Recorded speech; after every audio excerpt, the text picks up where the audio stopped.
Alhamdulillah. I hope you all had a really good week. I know we've been really busy, and to give you the latest number, I don't know if people are following the tally online, but so we have 110 people now that have donated, or the equivalent of 110 people. So the way I tally it is I look at, the number of donations, whether it's recurring, whether it's one time, and I kind of use the metric of, the equivalent of $1,200 for a year's worth of donations. So that 1,200 is, the 110 count is of how many people that have, given or committed to give for the course of the year. So inshallah, I know people are doing, personal letter writing campaigns, and I think, honestly, I'm going to start doing the same too, because I think that this is one of these projects that really requires a personal touch, and just, to really express how important it is, because most people really are not going to get it. They're not going to take the time to listen to 11 hours worth of Halaqa, and they're not necessarily familiar with the professor. So it really requires people who know how important this is to really kind of help others see the way. I want to thank everyone for their, I had asked people for testimonials, and thank you so much for people who have submitted them, and I know people are working on them, so they're really beautiful. Actually, I intended to print out, Sharif, can you grab, I think I printed in the printer, there's like 2 of the testimonials. There's 2 that I wanted to just share. I mean, there are so many beautiful thoughts, and if I just read them all, we would be here for a while. But I just wanted to share a couple that I thought were particularly beautiful, and that I'm going to, I'm going to use all of them for social media and whatever, and I hope that you'll share them. So Sharif's getting that printout for me.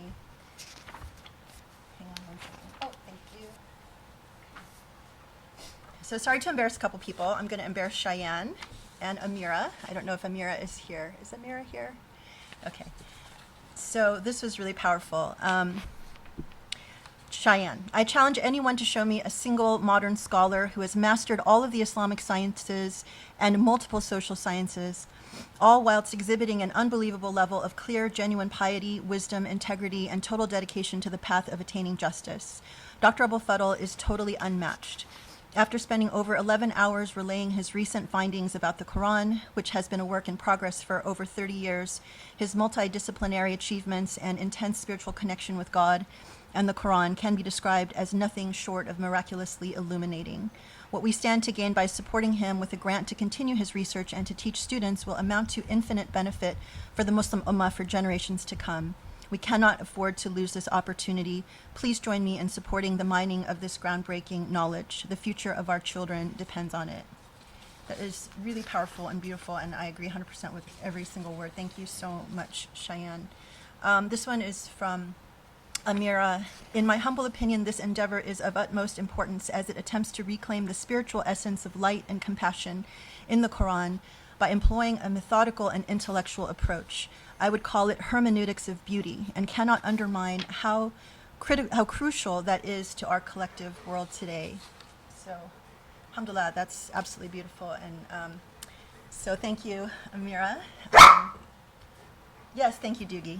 That was Doogie approves. So inshallah, honestly, this is like, I feel like I have another calling as a passionate fundraiser now, because this is like such an important project. And, I feel like this is something that, we really all just have to get behind. So sorry, I have to apologize in advance if I sound like a broken record, because I think I will sound like that as we continue on. So, Grace, sorry to interrupt. Yeah, that's okay. Alaikum salam. Can I ask, are you going to share some of those testimonials with us, because those are indeed powerful, and they might be of use to us when we're approaching other people? Absolutely, I'd be very happy, and okay. I'll make them available on social media as part of a campaign, but I'll also send them to you. And Jim, thank you. I know you sent a really beautiful one today too, and I will share them more as we go on, so I don't share all the gold in one time. So thank you very much. So, I wanted to reflect on a little bit on this last Halaqa, which to me was just so powerful, and especially the part when the professor was talking about the signs of God and, the ayat Allah. And, it's one of these things that over the course of our life together that I've come to really appreciate, little things, like little signs of God. Like even one of my favorite things is when I'm on the street and I see a baby and babies smile at me. Like that to me is something that really makes me happy. Or when I see dogs or animals that I don't know and they respond to me, like I actually kind of start thinking of it as like a test of like, how am I doing? Like if I see a dog that's walking up to me, is the dog going to look at me and respond? And it actually normally, I'm so happy when they do. And I really do take that as like a small sign of God and the beauty of God. But I had a couple of experiences this week that I thought I would share too that are sort of larger signs of God that, were extremely powerful in helping me think about life. A few days ago, we woke up to the very sad news that a friend of ours had lost her husband, like literally overnight. He had had a heart attack, and she woke up and he was gone. And it was completely unexpected. He wasn't ill. There was no lead up to it. There was no mental preparation. It was literally like, you go to bed thinking everything is fine, and then you wake up and your world has completely changed. And, he left behind a wife and a 17-year-old daughter and some children and grandchildren from a previous marriage. And, we when it hits really close to home like that, we hear about death every day, right? With the pandemic, we see these crazy numbers of people that are getting infected and people that are dying every day.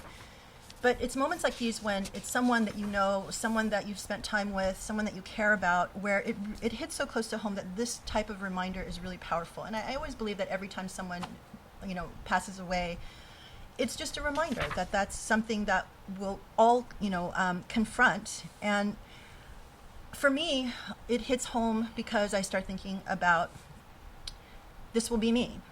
This will be me one day, and I don't mean me passing away. I think that, for a lot of different reasons, the professor and I have sort of, and God only knows, but the professor and I think have sort of decided to assume that he's going to leave this planet before me.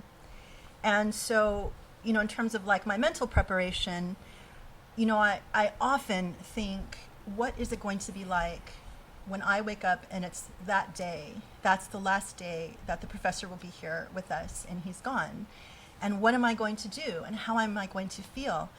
And, this instance of our friend really, it really allowed me to step into her shoes and feel like, oh my God,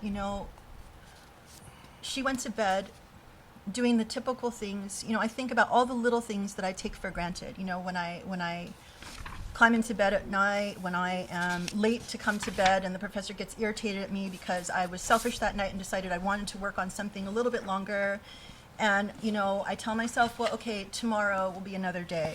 There'll be many more moments like this. And, it's really wrong because you really don't know if there will be another day. And the idea of like climbing into bed and having someone next to you that is a comfort, that is always there, that knows you, that even knows how you sleep. Like, the other night the professor said to me, 95% of the nights you sleep on your back. But for whatever reason, last night you slept on your side and you were facing in the other direction. And I was like, oh my God, really? I had no recollection, obviously I have no why, and I started thinking of, well, maybe it's because I took a nap later in the day. But, the idea that, okay, someone loves you and cares enough about you to be able to tell you or to know how you sleep 95% of the time and that you slept differently that night, I thought was just really beautiful and touching. And so then the idea of not having that person there with you anymore is, really terrifying if you allow yourself to think about it. So oftentimes I pray and I ask God, I know this day is coming, and please prepare me. Because I don't, you can't ever really prepare to lose the people that you love, but I ask God to, please prepare me. And I know that, that God will prepare me to the extent that God can and wants to prepare me. And I hope this is not really an issue of arrogance, it's an issue of trust. Because I believe that, Allah is very merciful, and Allah knows that this will be one of the darkest days of my life when the professor leaves this planet. And it's like, to even talk about it, I have to sort of compartmentalize it. I'm getting a little teary, but it's like, okay, no, I'm going to just set it aside so that I can talk about it and not cry. But and I trust that even if it's intended to be a very difficult day, and it's going to be more painful than anything I've ever experienced, that I trust that that's what Allah wanted for me, and that there's a reason for that. So that in itself also is a sense of comfort and a sense of trust, So I start thinking, of course, about my parents, and everyone knows as your parents age, there's going to come that day where you get the phone call, something happened. Is it going to, both, alhamdulillah, right now, both my parents are alive, both of them are healthy. But I know the day is coming that I will get the phone call. And is it going to be my father first? Is it going to be my mother first? Is it going to be both of them together? You can't help but wonder about that. And, again, I pray, please God, prepare me and prepare me to handle whatever challenges come after that happens, because they may get sick, and that's obviously going to be life-changing also.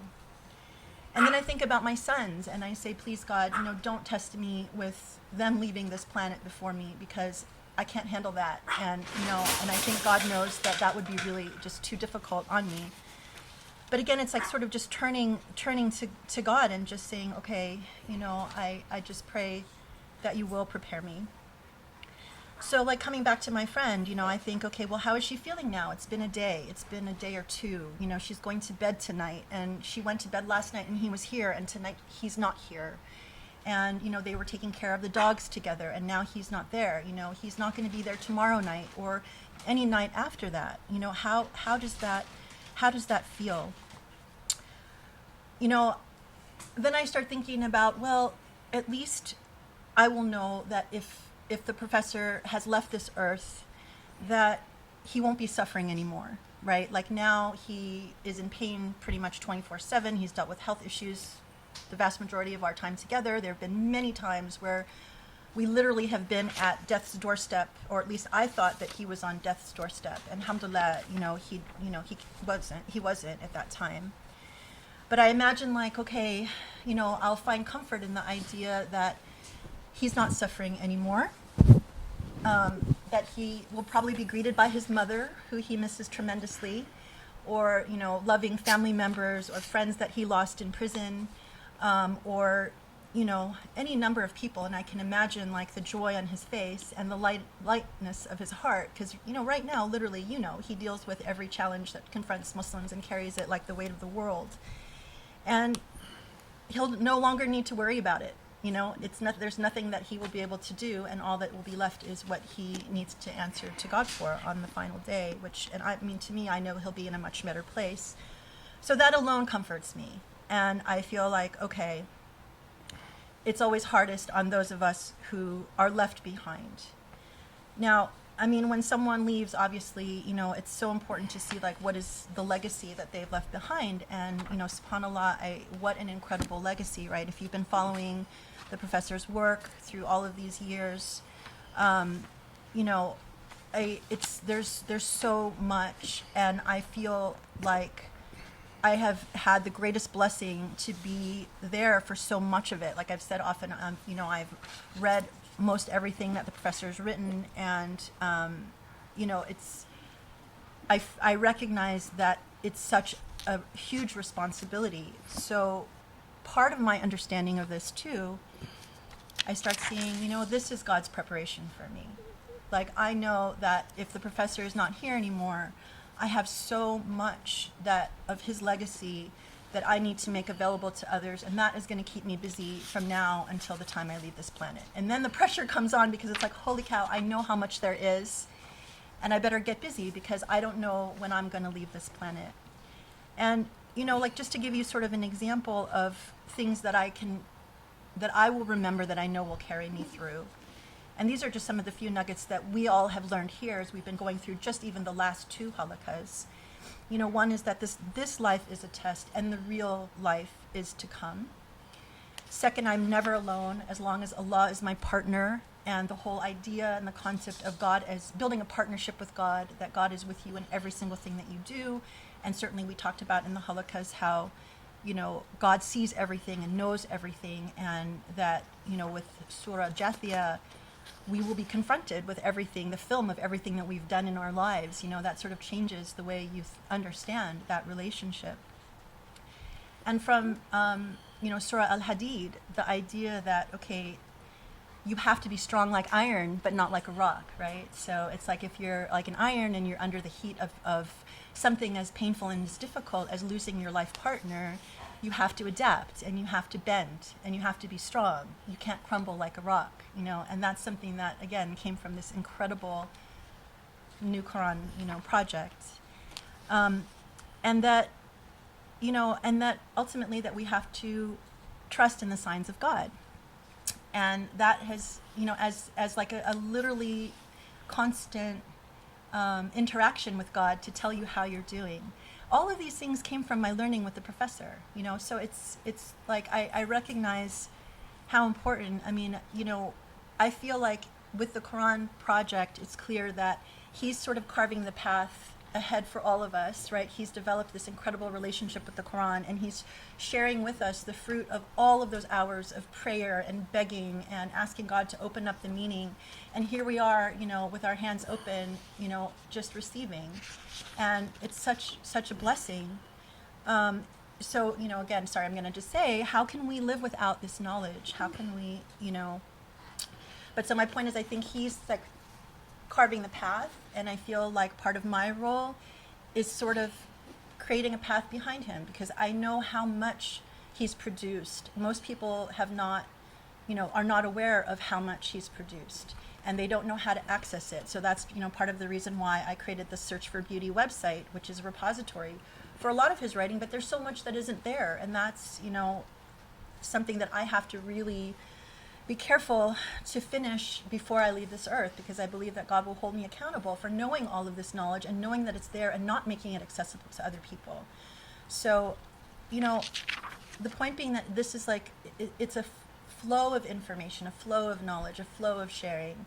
We have, the scholar at the very front of the line, and then we have all of us behind creating bridges and creating pathways for others to find it.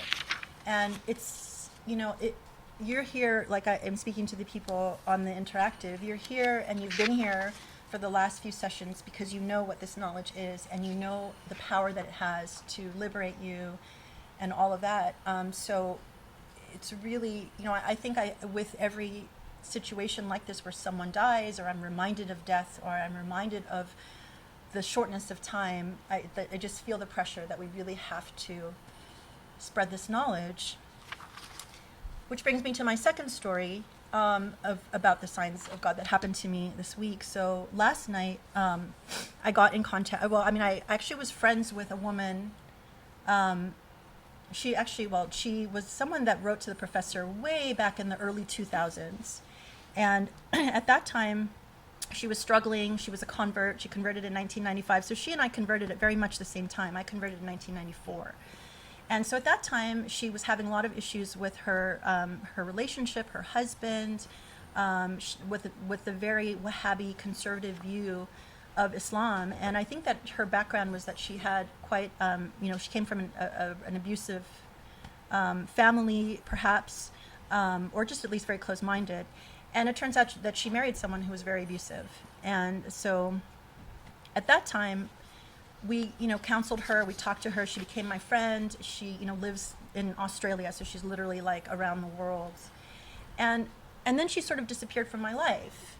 And then interestingly, this past Ramadan, she found me. And so, the last time we had made contact was back in 2007, so it's been 13 years. And so we reconnected, and she shared with me that, her husband was extremely abusive. He eventually left her for another woman and left her to raise 4 children on her own. And she was a doctor, so, single mom, 4 kids, just really, hard situation. But that she had made it through. Now her kids are like teenagers. And, and she's established her practice. And so she's in a much better place. But, and she wears hijab. But Islamically, she was having a faith crisis. And she was struggling with her friends who were of the very conservative, points of view that, were telling her all kinds of very ugly things about Islam. And then she said to me, I think maybe this is a time for me to re-engage with Dr. Abul Fadl's writings. because she shared with me back when we met, 13 years before, she had decided that the professor's view of Islam was too liberal for her, and that she felt much more comfortable with, the rules and sort of like the, the typical stuff that you hear there. So interestingly, of course, 13 years passes. She sees that, that version of Islam is something that caused her a lot of pain and trauma and abuse. And here she is at the doorstep thinking again of, thinking about what Islam means for her. So I was delighted, and I was talking to her for a while, and I said, yes, absolutely, you should read, and I was giving her some recommendations, and we just connected and had a really nice conversation. So I saw her again last night, now 2 months later, and I see her on Facebook sharing questions, struggling with a lot of the stuff that we deal with here that is very ugly, misogynistic. Why does Islam say this about women, blah, blah, blah. And she's really like verifying her sense of Islam through people she encounters, whether it's on Facebook or her friends or debates like that. But she clearly, like the questions that she raises and the things that she's sharing with me on Facebook demonstrate to me that she has no idea what the professor has to say, or she has glimpses of it, but she hasn't taken the time to really invest and learn. And so, she's spinning and feeling more comfortable, and she stopped praying. She said, I look like a Muslim, but I feel hypocritical because I don't pray. I believe that God just wants me to be a good and kind person and just to teach my kids to be kind. And, and now I'm really thinking about whether Islam is right for me at all. So I was talking to the professor about this last night, and, it just, look at the signs of Allah, right? I mean, and the professor pointed out to me, as he often does, the obvious, and then once you hear it, you're like, oh my God, yeah, you're right. Back in 2007, she had the choice. God gave her the choice. She was at a fork in the road. You can choose the misogynistic, conservative version of Islam, or you can choose this other version of Islam. I mean, she was clearly aware of Dr. Abul-Fadl. By that time in 2007, The Search for Beauty was out, Speaking in God's Name was out, The Great Theft was out, all of the sort of foundational books were out. So she could have read them at that time. But she chose at that juncture in her journey that that the ugly Islam was more authentic to her, and then she pursued her life based on that choice. So fast forward 13 years, here she is again, and God's giving her a second chance at a choice. This is a sign of God to me. I see it very clearly. It's like, okay, you didn't do it then, here's your opportunity now. And it's been 2 months since we made recontact, and she hasn't spent the time. So the professor was like, well, so she obviously made a choice based on her belief that the misogynistic version was the authentic version. And she hasn't done any work to replace that. So her decision now about Islam is based on her belief that Islam is the only Islam. So I asked her some very pointed questions last night about her relationship with God, if she had invested in learning this other version of Islam, which she thought was too liberal before, if she had read any books, if, and specifically of the professors, since, this is the path that God put her on. And how can, or has she investigated her own decision making? Like, did she go back in time and say, okay, at that point, I was of the mindset that the rules version, the misogynistic version was the right version. But did she interrogate that? And, or is she just assuming that's what it is? So, I wrote her a very long message. I told her, I'm sorry to be really blunt. I know that you appreciate truth. But I pointed all of that out to her. And I said, you can't just assume that Islam is the Islam you chose way back when, and then decide to leave that. It would be a real shame. You converted to Islam. You've been Muslim as long as I have.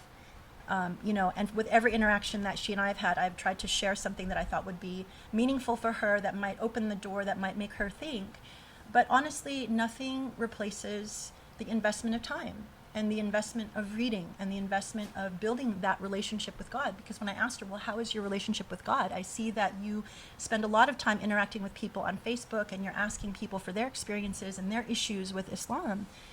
But why are you judging Islam on people and not your own relationship? So when I asked her, what is your relationship with God? She was like, well, I think that God likes who I am and knows who I am and is fine with me being a good person. But she clearly hadn't spent any time, it's okay, baby, she hadn't spent any time investing in her relationship with God.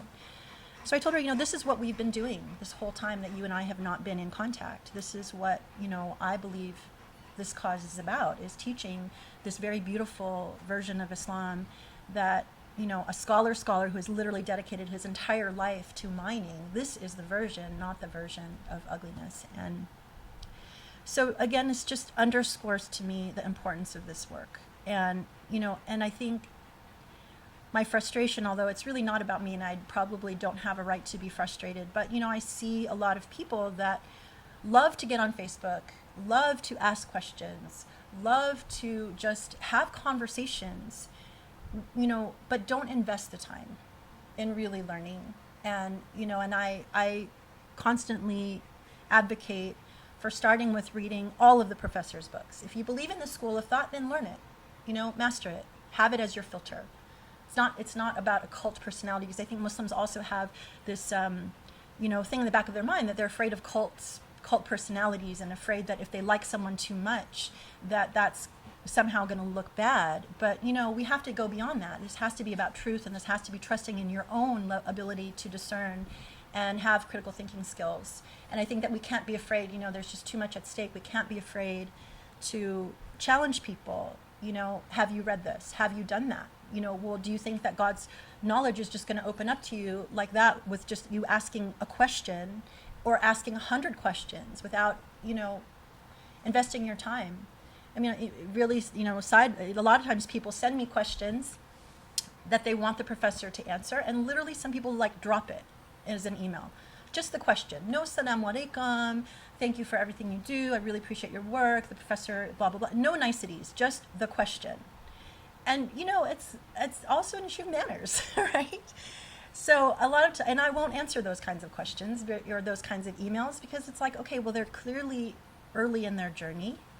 I'm not trying to be judgmental. I just recognize that, there's a certain amount of travel that a person has to do to get to a level where they're open to this type of knowledge. And so that's my little vent. But anyway, so that, just to say that these signs of God, I think, when they become part of, your life and your daily interaction, like when I see the sign of an email that is like, okay, this is not someone you should respond to, I listen to those signs and I pay attention to those signs. And I found that the more you trust those signs, the more they come, and the more that they really guide you in, in finding the path. And the more you ask for signs, the more God will send you signs. Because, and I've learned from the professor that when you get signs and you refuse them, or you kind of wish, you kind of set them aside because you tell yourself, oh no, it probably really wasn't a sign, you'll stop getting them, because God sends you signs and you don't accept them. So, it's a really important piece of learning.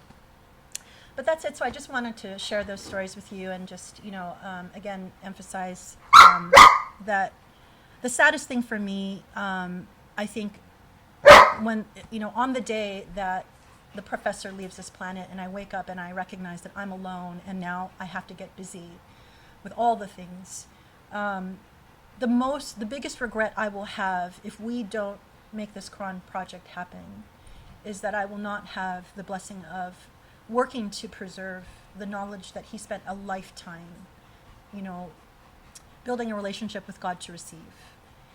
That has to be our number one priority as people who understand how transformative this knowledge is. So, I leave you with that, and I ask you, write letters to people that personalize them.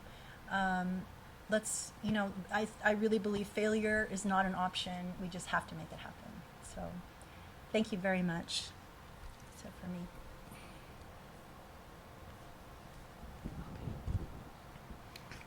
What area again did we reach? Oh, 16 and 17, I think. It's the one where you're just about getting into the orphans and stuff like that. Yeah. Okay. You left us at a cliffhanger last time. What did I say? You said that. Oh, I had the transcript. It's like God is telling you we're about to shift, and it's like you think that when you have wealth, that means that you're good with God, but it could mean that you're not good with God. And then you said, now we're going to shift to what you actually do have to do to be good with God. Okay.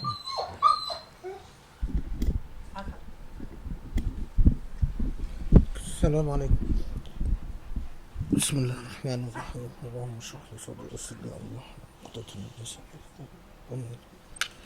صدري ويسر لي امري واحلل عقدة من لساني يفقهوا قولي. بسم الله الرحمن الرحيم. اللهم صل وسلم وبارك على محمد وعلى اله وصحبه. Okay, inshallah, we'll continue with Surah Al-Fajr.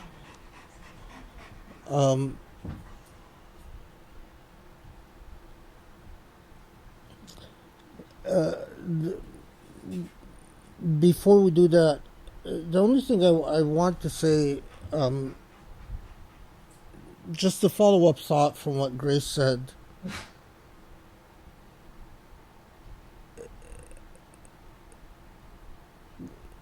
I'm sure you know that Talabul Ilm, seeking knowledge, has rules and has an adab.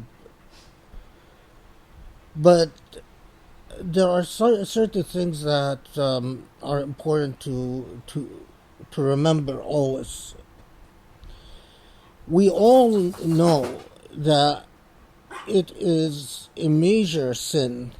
It is no small matter to offer a response to something that you are not qualified to offer.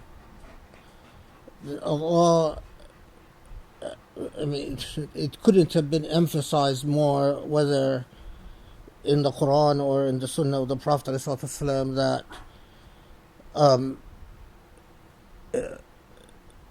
that making something halal haram or making something haram halal is a grave matter, and but misleading people by giving information or giving an opinion about something that one is not qualified to give, then you risk having led others astray. And if you've led others astray and you were not diligent in your obligations, if you were negligent in what duties you owe knowledge, then leading others astray is very serious. And it's a major sin. It's not a small thing. The Prophet ﷺ reminded us that it's often what people say is what will end up being a major source of problems for them in the hereafter. That in fact, as the hadith says, that what makes them fall on their faces in the hereafter is the effect of their tongues, or what their tongues produced. And of course, that's a kinaya. What your tongue produced is, it's whatever you express, whatever you write or articulate. And if you're articulating and saying things that are not sound, you will have to answer for that. But we often forget that it is not just haram to speak without knowledge, but it is also a very serious matter who you direct a question at.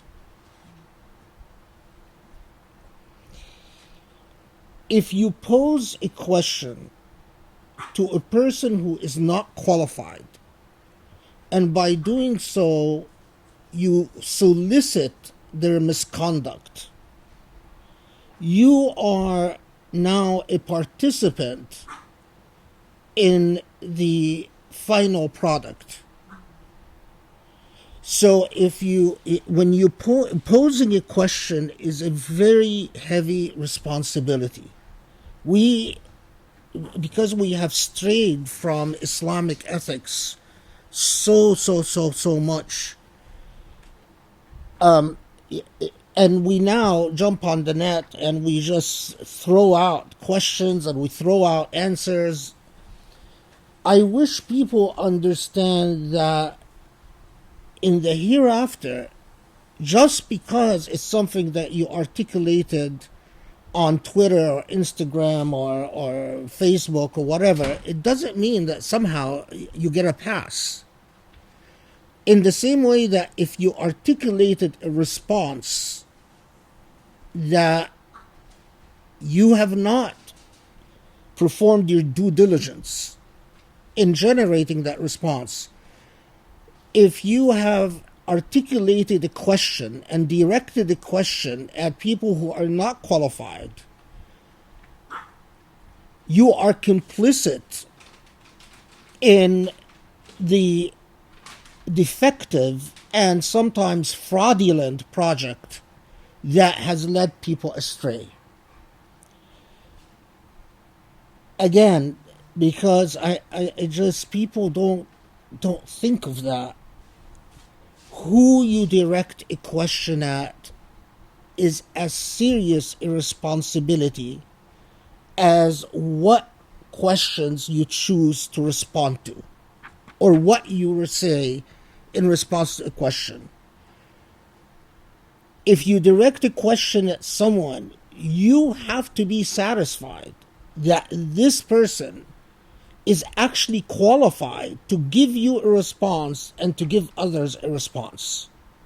If you are not satisfied that this is a person who is qualified, then you should not direct a question at them.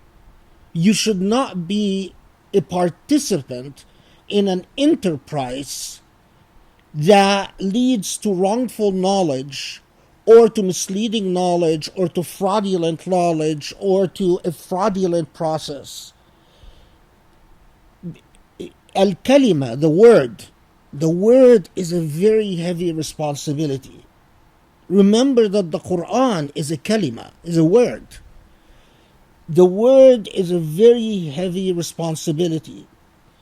And just spewing out words could end up landing you literally in hellfire.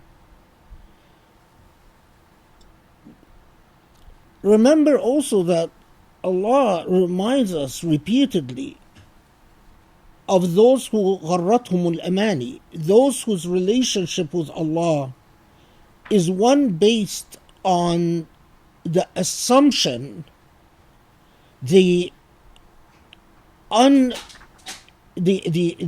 assumption that has not been sufficiently scrutinized, that has not been sufficiently vetted out, that has not been sufficiently interrogated, but the assumption that God is fine with them and fine with who they are. And I see that among the modern intellect, the modern mentality, as part of the presumptuousness and the egoism of the modern human being. Modern human beings,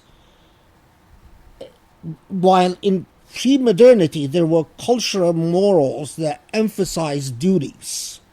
You grew up in a family, you learned that there were enormous amount of duties towards your family, towards your society, towards your tribe, towards your clan. Well, there was a shift in modernity, an epistemological shift, a shift in our systems of knowledge, where in order to free the human being so that they can work in a factory and produce capital, because you needed people who are going to leave their tribes, leave their villages, leave their clans, and travel to urban centers, and in urban centers for those people to work, to become individuals. And as individuals, you needed them to work in factories to make capital so that richer classes can enjoy that capital. So there was a shift where we emphasized the norms of individualism So we disconnected an individual from their family, from their tribe, from their clan, from their village, from their tradition. And as part of that, we emphasize the notion of natural rights, which happen to be individual rights. The entire Western civilization and the entire modern system of capitalism was built on that. Now, we often forget that that has nothing to do with Islam. That these types of norms of individualism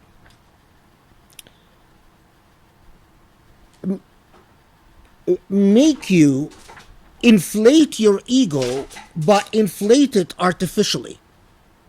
And inflate the ego so that you grow up believing you are entitled. Why do we need entitled human beings? Because capitalism is founded on consumerism. And consumerism needs entitled individuals. Consumerism needs entitled individualisms. Capitalism needs consumerism. Consumerism needs entitled individuals. If you don't have entitled individuals, you're not going to get the ideal consumer for a capitalist system. And if you don't get the ideal consumer and the individualistic consumer, mind you, you're not going to get the type of capital that rich classes want. And so we think we are very cool. We think we're individual autonomous thinkers. But in reality, we're not. We're just a byproduct of a systematic process of socialization that sells us on false ideals.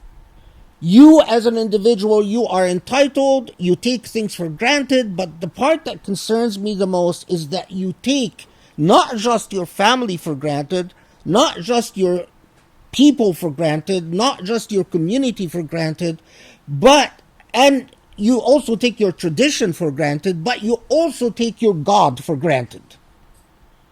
And in order to have that freewheeling individual consumer that is essential for the production of capital, that is essential for the capitalist system, you need an individual that basically takes God for granted. And how do you take God for granted? You say, I believe God is fine with who I am. If I am a decent human being, I don't have to look at norms. I don't have to look at laws. I don't have to take knowledge very seriously. I don't have to take my relationship with God very seriously, as long as I am a good consumer. And this is why, by the way, in my experience, the vast majority of people who have this California-like attitude towards God, oh, God is fine with me, are also well off financially, or at least they can pay their bills. And subhanAllah, this relates to Surah Al-Fajr, which we will continue inshallah in a second, is that when you are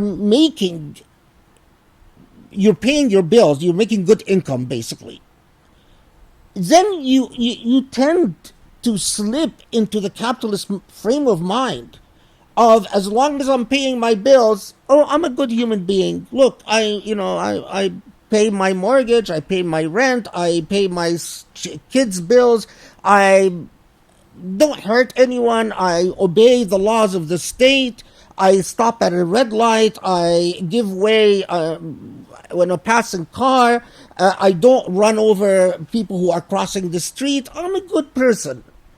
Allah is fine with me.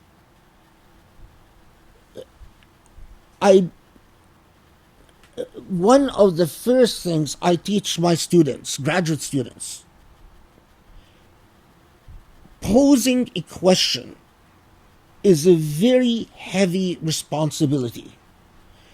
I count it against you if you ask me a question that you could have answered yourself, that with due diligence, or that is not thought out is not a responsible question.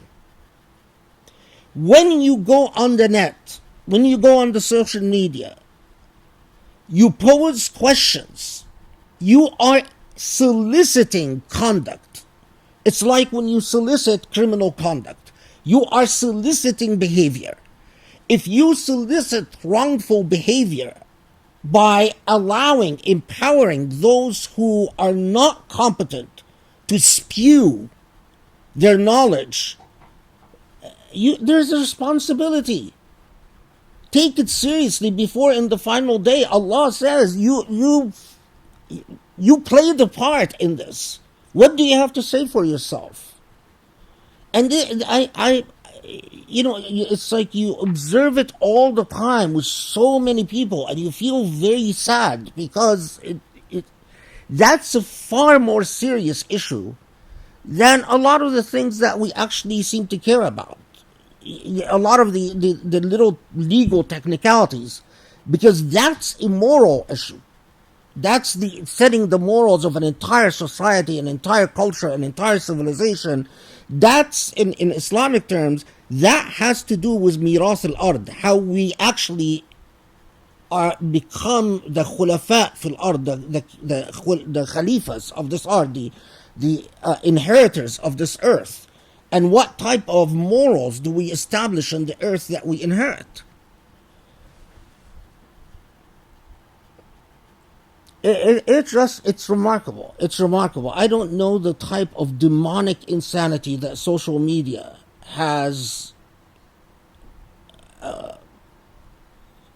empowered people. People spew off responses. People spew off questions.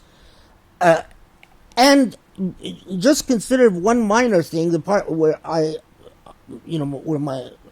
spent a lot of time specializing, the extent to which when we spew questions empower Islamophobes to come in with their dribble. I mean, we've empowered Islamophobes because they realized that they can reach Muslims and reach Muslims' youth because they found that Muslims will ultimately give them an audience. And then we say, we don't, our faith has been tested. We're going through a faith crisis. We don't know. Well, you've asked the wrong people the wrong questions. And then you complain that you're not sure you're a Muslim anymore, or that you complain that you stopped praying, or you complain that you're a hypocrite. Look at what your conduct, why God allowed you to have that faith crisis, why God gave up on you. God doesn't give up on anyone without them playing the dominant role in betraying themselves.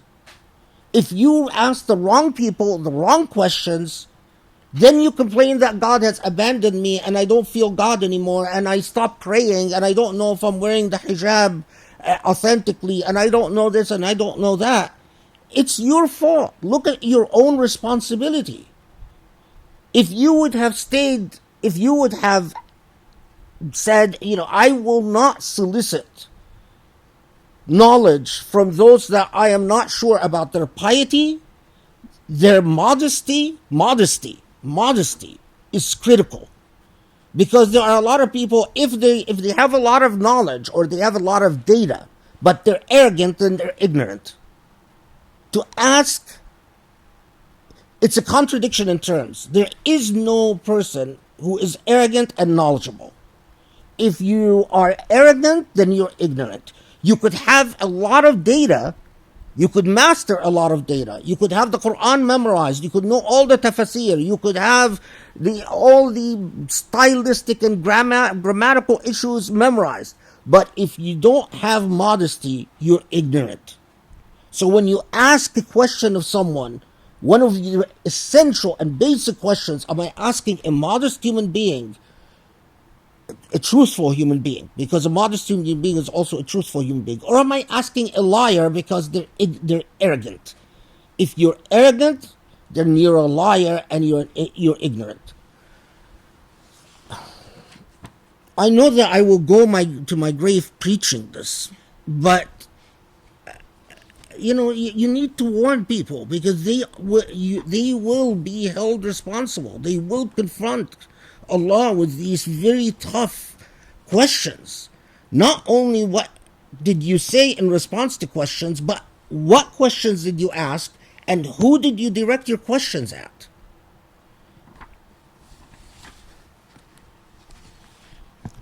Okay. You know what? Let's take a 2-minute break so I can cool down and then start Surat Al-Fajr. I don't want to start Surah. Don't want to go back to Surat Al-Fajr heated up.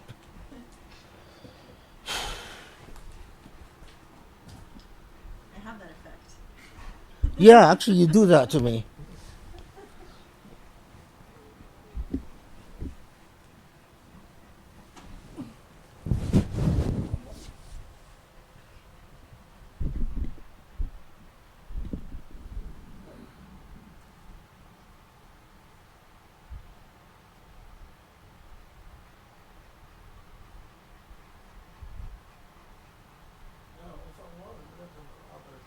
Establish a practice and be one of financially a number of children.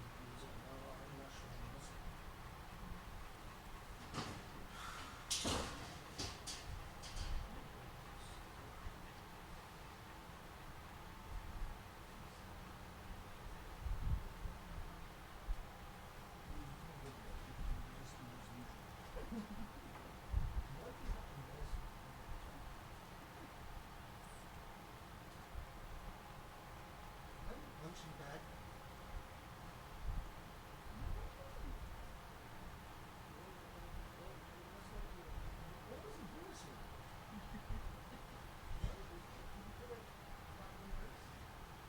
You're embarrassing. What? You're always embarrassing me. Why? Why do you beat up on me because I say these things happen?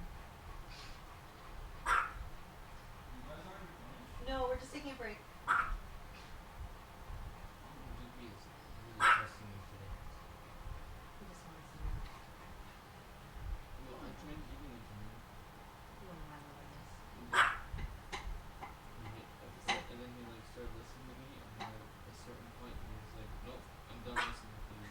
And just started barking at me. And then once we finally came and sat down with him, he's been farting in my face the whole Oh time. my god. No.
Assalamu alaikum, everyone.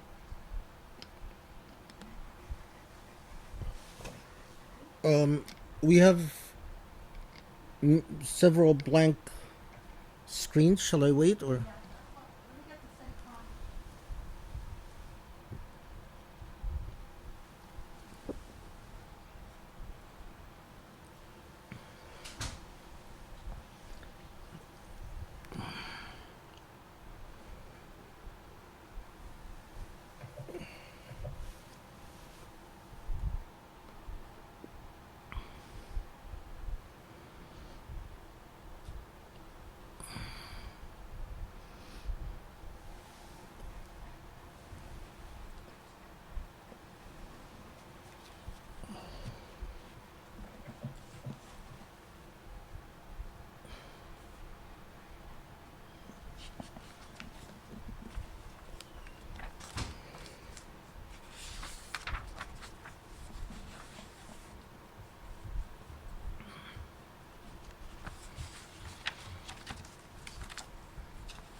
Okay.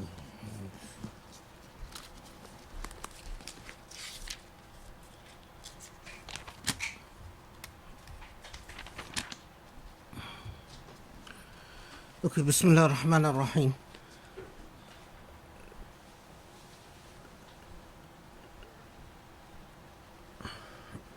Where's Grace? Mark? You coming?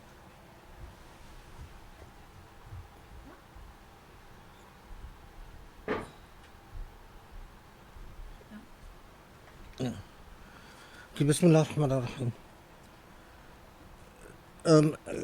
Grace's talks, as usual, are very meaningful, but they always manage to embarrass me. I was telling her she's very good at embarrassing me.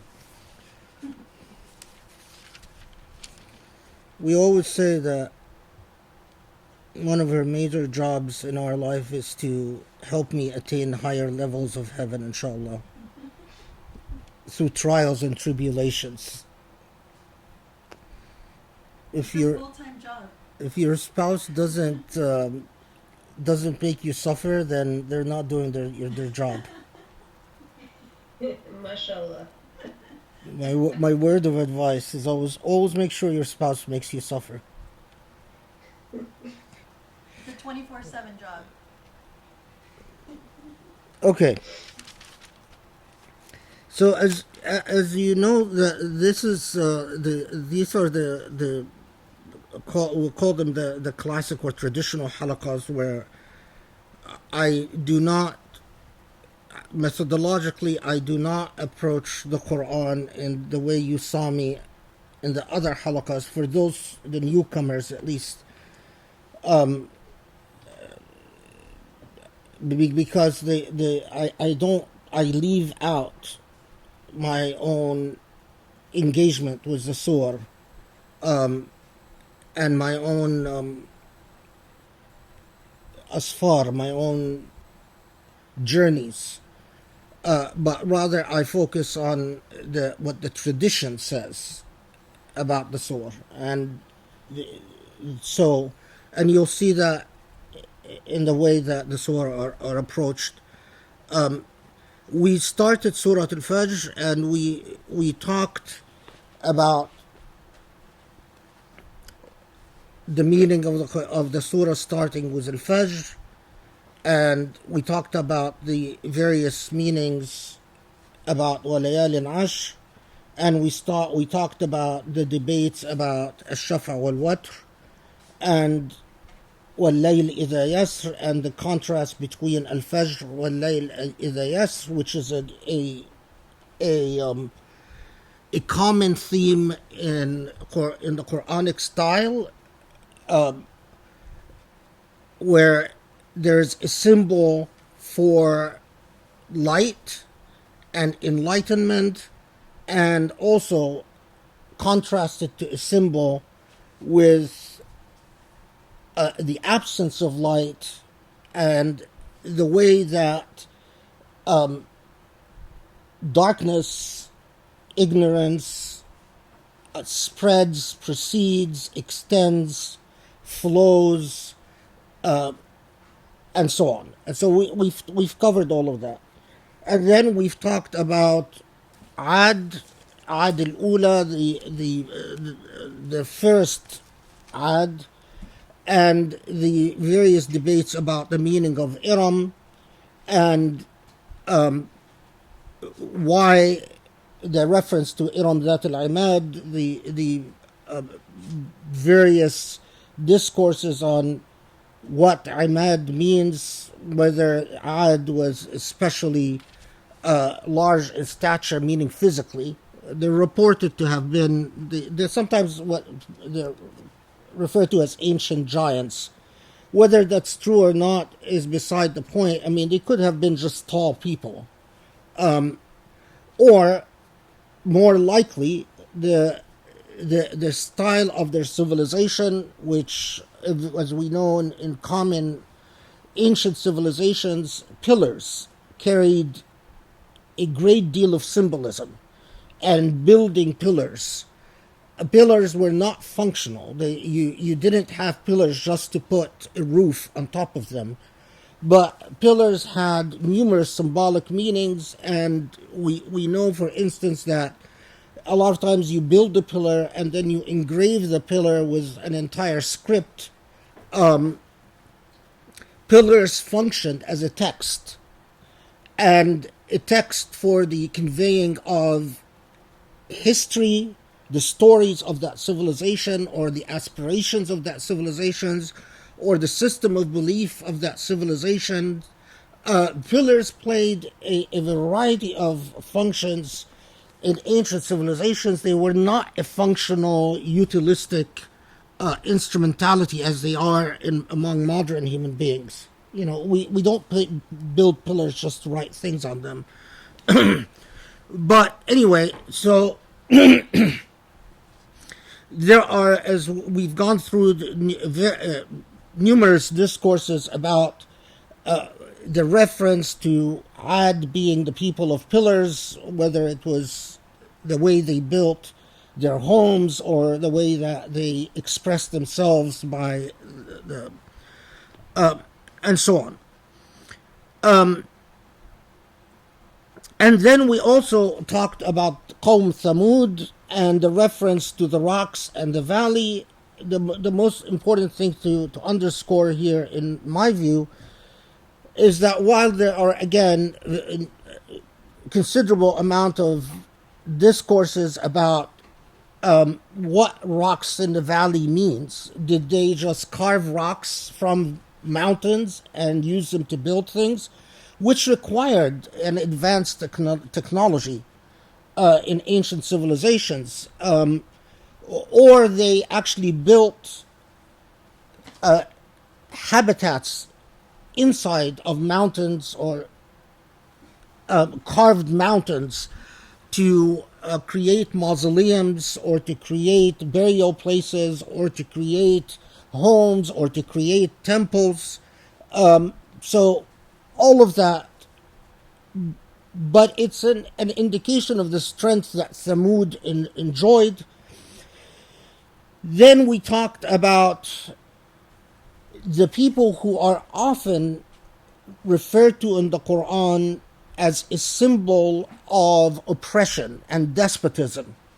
And these are the people of the Pharaoh. The particularly Pharaonic civilizations, which, for a variety of reasons, there is a long embedded tradition in Pharaonic Egypt of autocracy and despotism. And despotism that often resulted in severe and harsh laws and systematic systems of oppression. And the reference in the Quran to the people of the Pharaoh as spreading corruption on earth. And there is a long Quranic hermeneutic about injustice and the relationship, the embellic relationship between injustice, the lack of justice, oppression, despotism, and corrupting the earth. And remember, because I emphasize this a lot, that Surah Al-Fajr, among the earliest revelations of the Quran, early Meccan period, like other early Meccan period, are establishing the constitutional outlook of Muslims. We often ignore the fact that these short surah were designed to establish foundational principles, foundational outlooks, if you want to call them epistemic outlooks. They are designed to shape the world, the way that you see the world.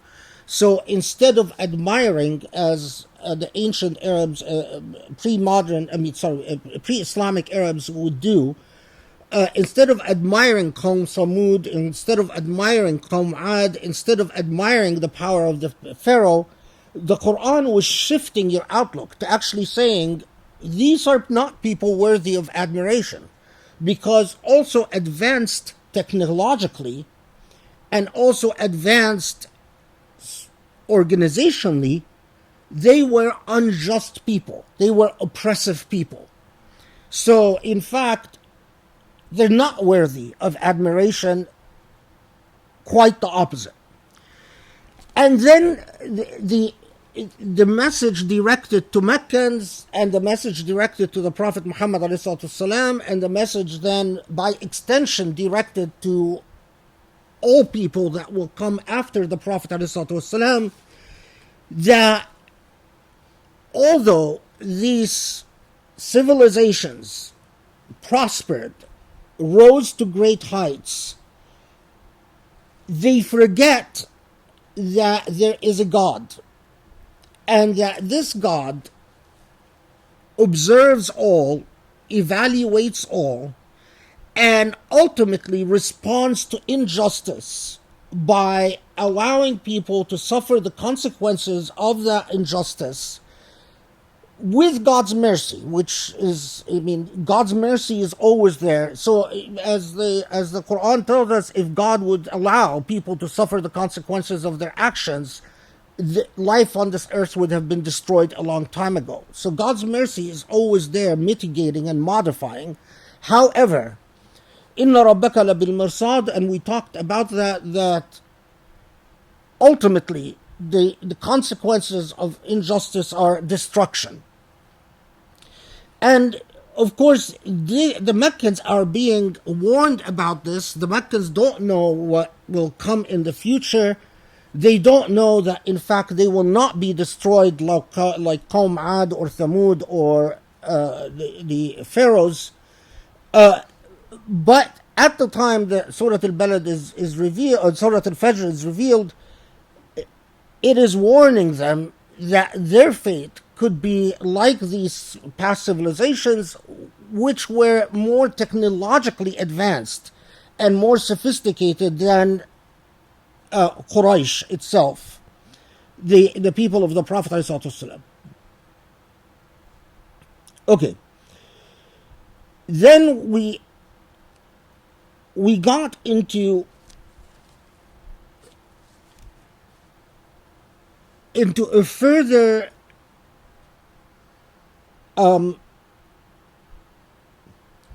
elucidation by the Quran as to what was the moral failure of these past civilizations.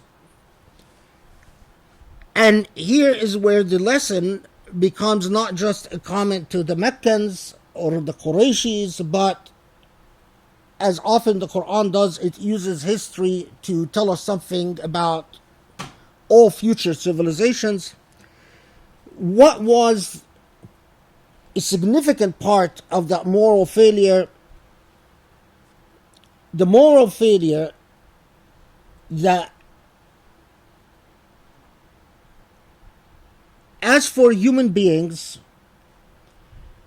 whenever God tests them, إذا ما ابتلاه ربه فأكرمه ونعمه يقول ربي أكرمن وأما إذا ما ابتلاه فقدر عليه رزقه فيقول ربي أهانا. when human beings, whenever the Lord tests them and honors them and blesses them, they say, and they say here means they think, my Lord has honored me.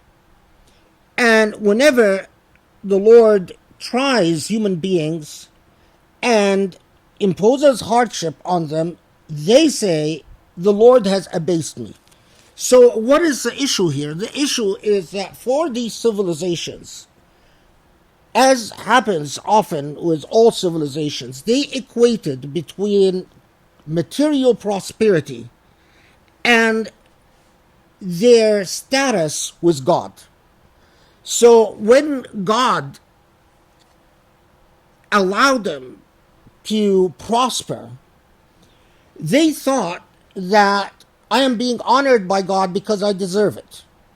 I'm a good person. I deserve it. On the other hand, when there is hardship, then they start thinking, well, I don't know if God likes me. I don't know if God is being fair to me. I don't know if why does God do this to me?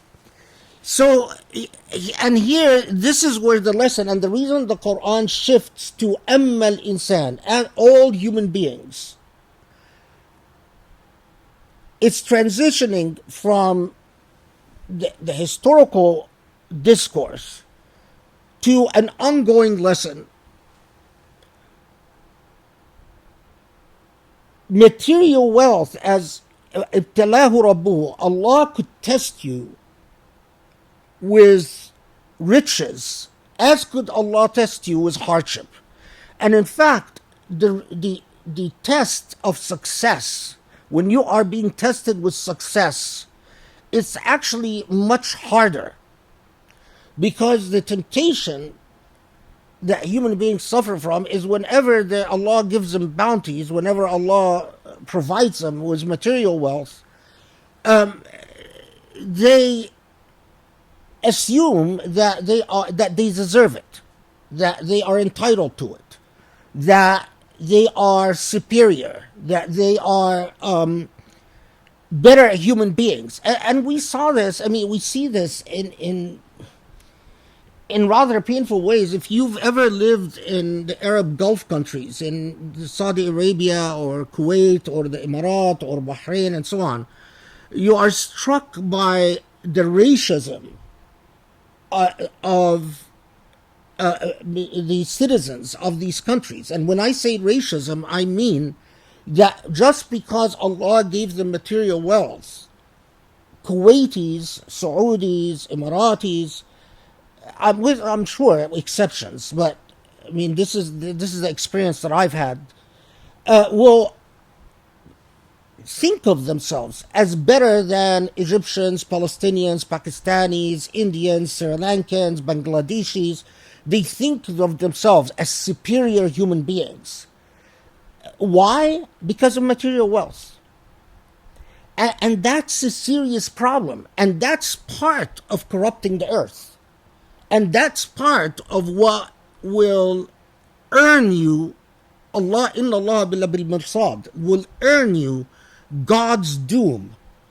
Now, we often imagine that you are born in the period in which the civilization is enjoying prosperity. Your experience is, well, whatever I want, God gives me. I am a Saudi, I am a Kuwaiti, I make money left and right, I have a huge bank account, you can't compare me to these inferior races that are not as rich as I am. But imagine that you are born at the time of God's anger. And that's the period that I think a lot of us Muslims have been born into. And that's where a lot of people struggle with their faith, because they think, well, I do dua and Allah doesn't answer the dua. We go from one suffering to another. Ayyamillah, God's time, is different than our time. And sadly, part of what you could be born in a period of punishment, and in a period in which Allah is not answering the dua of a people who have deserved doom. And the only thing you can do in that period is to persevere, to work for a change, to earn God's favor so that Allah will end the curse, if you will. But it is part of wisdom is to understand your place in history.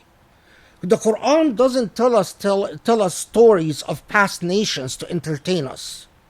The Quran doesn't tell us about Iram and Imad and Thamud and Fir'aun and Qawm Musa and Qawm Lut and to entertain us. The Quran tells us these stories to build our character and to build our epistemic worldview and to allow us to understand our moral position.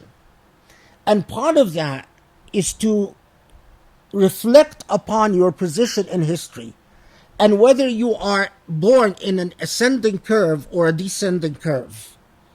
And that will place your iman in a different situation, because your expectations are drawn accordingly. Anyway, so the Quran often emphasizes this theme, as we've mentioned in the last halaqas, that often success and material wealth is a test from God. And in fact, it sometimes, in some situations, material success could be a sign that you are not in a good place with God at all. That in fact God has stopped caring about your fate, and so allows you all the material wealth you wish. That there are different surah that talk about this situation, so we'll leave it till then. But there is no correlation between material wealth and your status with God. And so what are some of the major things of these past nations is that they assumed that material wealth means that they don't have to think about God very seriously, and they don't have to think about the consequences that God has in reserve for them. Okay. Now, where we stopped is كلا بل لا تكرمون اليتيم, nay, you do not honor the orphan, ولا تحاضون على طعام المسكين وتأكلون المال وتأكلون التراث أكلا لما تحبون المال حبا جما. Nay, you do not honor the orphan, nor do you urge the feeding of the indigent, and you devour your inheritance with rapacious devouring, and love wealth with abounding love. This is the translation of the study Quran, by the way, in case you're wondering. Okay.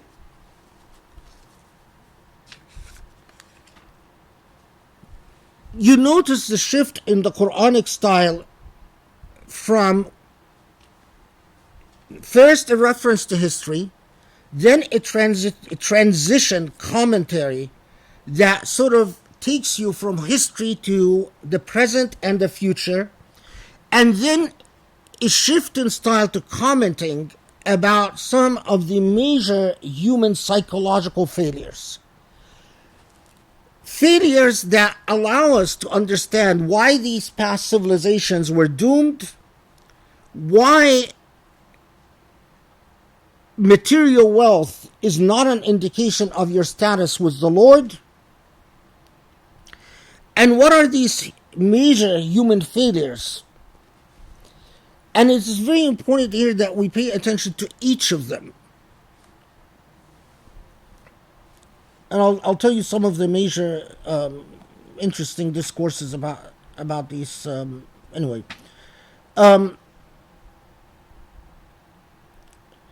first, تحاضون على طعام المسكين. so many commentators note that the Quran often, when it comes to poverty,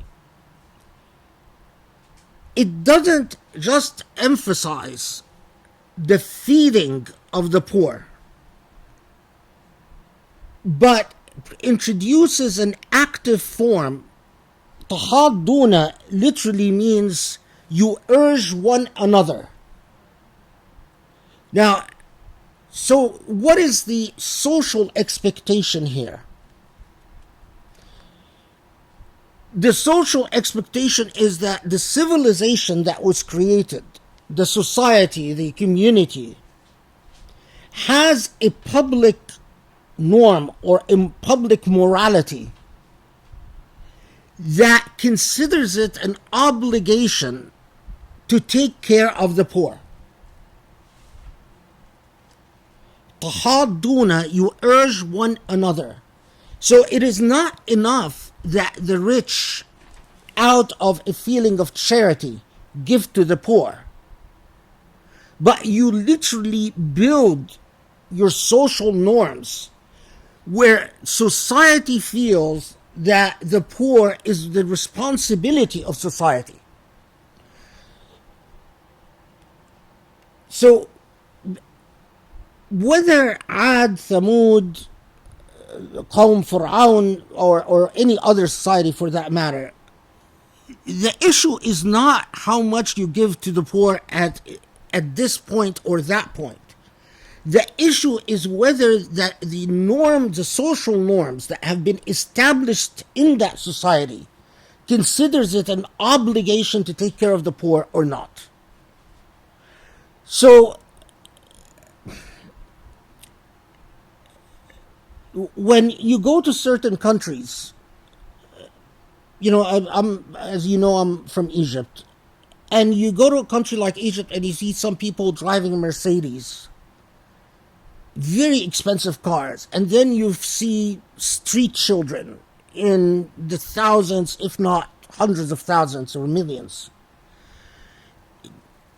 Immediately, you need not go further. That society cannot be blessed by Allah. It is impossible. A society in which there is such a huge disparity, in which there is not a collective norm, collective social norm that feels that the indigent are the collective responsibility of society at large, cannot be blessed by Allah.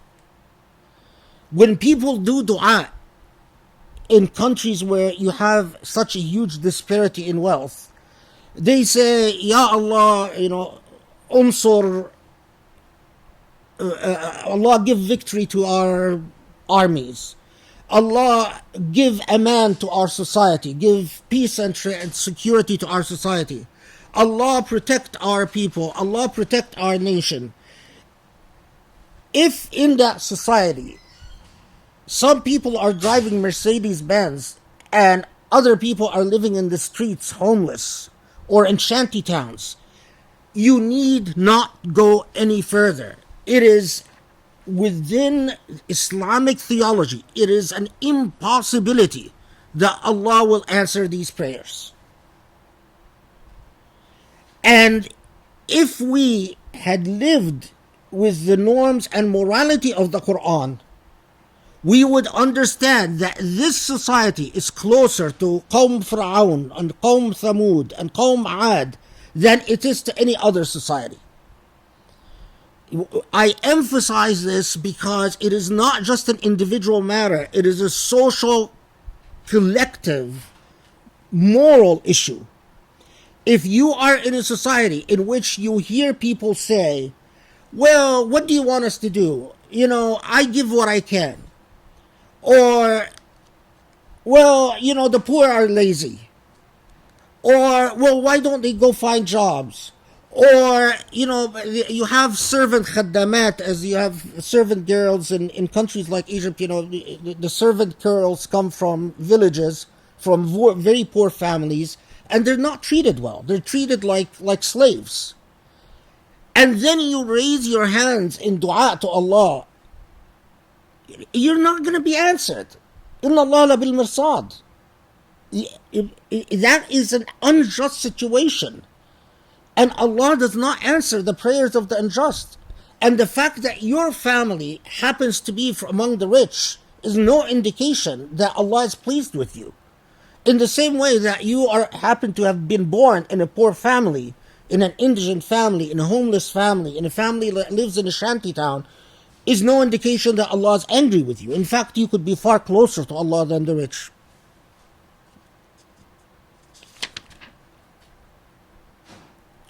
Oh, I forgot one part that is emphasized by a number of theologians. They say that Qawm Ad and Thamud and Qawm Fir'aun, like, again, a symbol for doomed people. Not these specific tribes, but a symbol for doomed people. Is that when they are afflicted with hardship, their attitude becomes a tabajruh alallah. That when they are afflicted with hardship, they become, instead of humbled, they become indignant. And when they become indignant, they say, effectively, their attitude towards God, well, I'm not sure that there is a God if I have to go through these hardships. I hear this, by the way, from people, unfortunately, some Syrian friends who say, well, after what happened in Syria with the refugees and so on, I'm not sure Allah exists, or things like that. I mean, I consider these toxic people, so I don't, I try to, if I can't help guide them, then I stay away from them. But that al-qawl al-qabih was coupled, the ugly attitude was coupled with ugly deeds. It's a minor point, but it's a point that a lot of theologians make about Surah Al-Fajr. Okay, so what are the ugly deeds? You didn't create a social norm that urges the feeding of the poor. تأكلون التراث أكلا لما, and this I want to emphasize because this actually is a systematic social problem. A lot of people, their attitude towards inheritance is often an attitude that is thoroughly immoral. In other words, people feel at liberty to take what is not their due. For instance, you have siblings, and then you come up with excuses. Oh, my brother or my sister, they make better money than I do, so if I'm going to steal this inheritance, or that I'm going to take this house or take this farm or take whatever the inheritance is.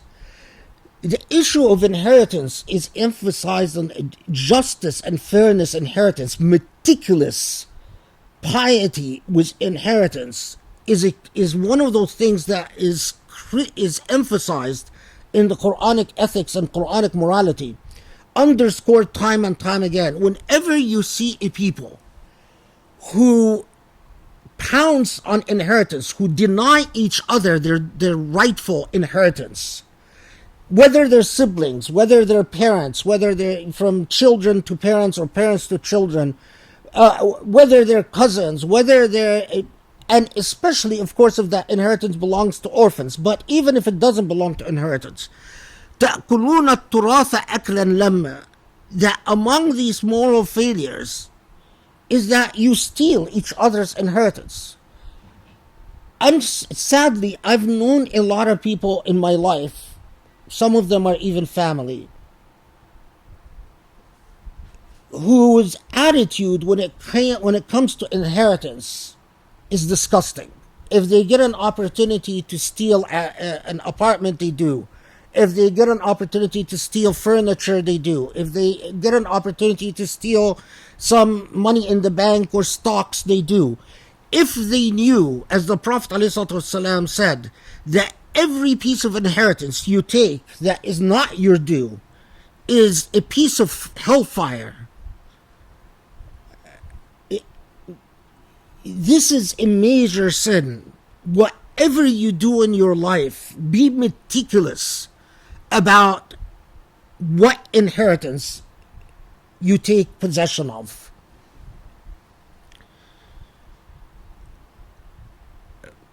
Again, signs of a failing society. Egyptian society is notorious for the way people steal each other's inheritance. Notorious. And again, a society, my belief, Allah doesn't answer the prayers of a society like that. لا تفرقون بين الحلال والحرام. The commentaries always say that when you get to that point where you steal inheritance in that way, you no longer distinguish. It's not even that you no longer care, but you no longer are able to distinguish between what is halal and haram. You simply assume that you're entitled to this or entitled to that, regardless of what the divine law says about the law of inheritance.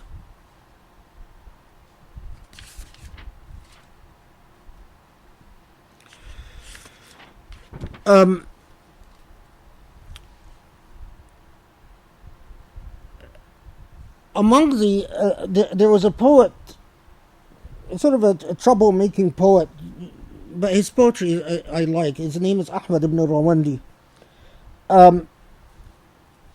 Commented about Surat Al-Fajr.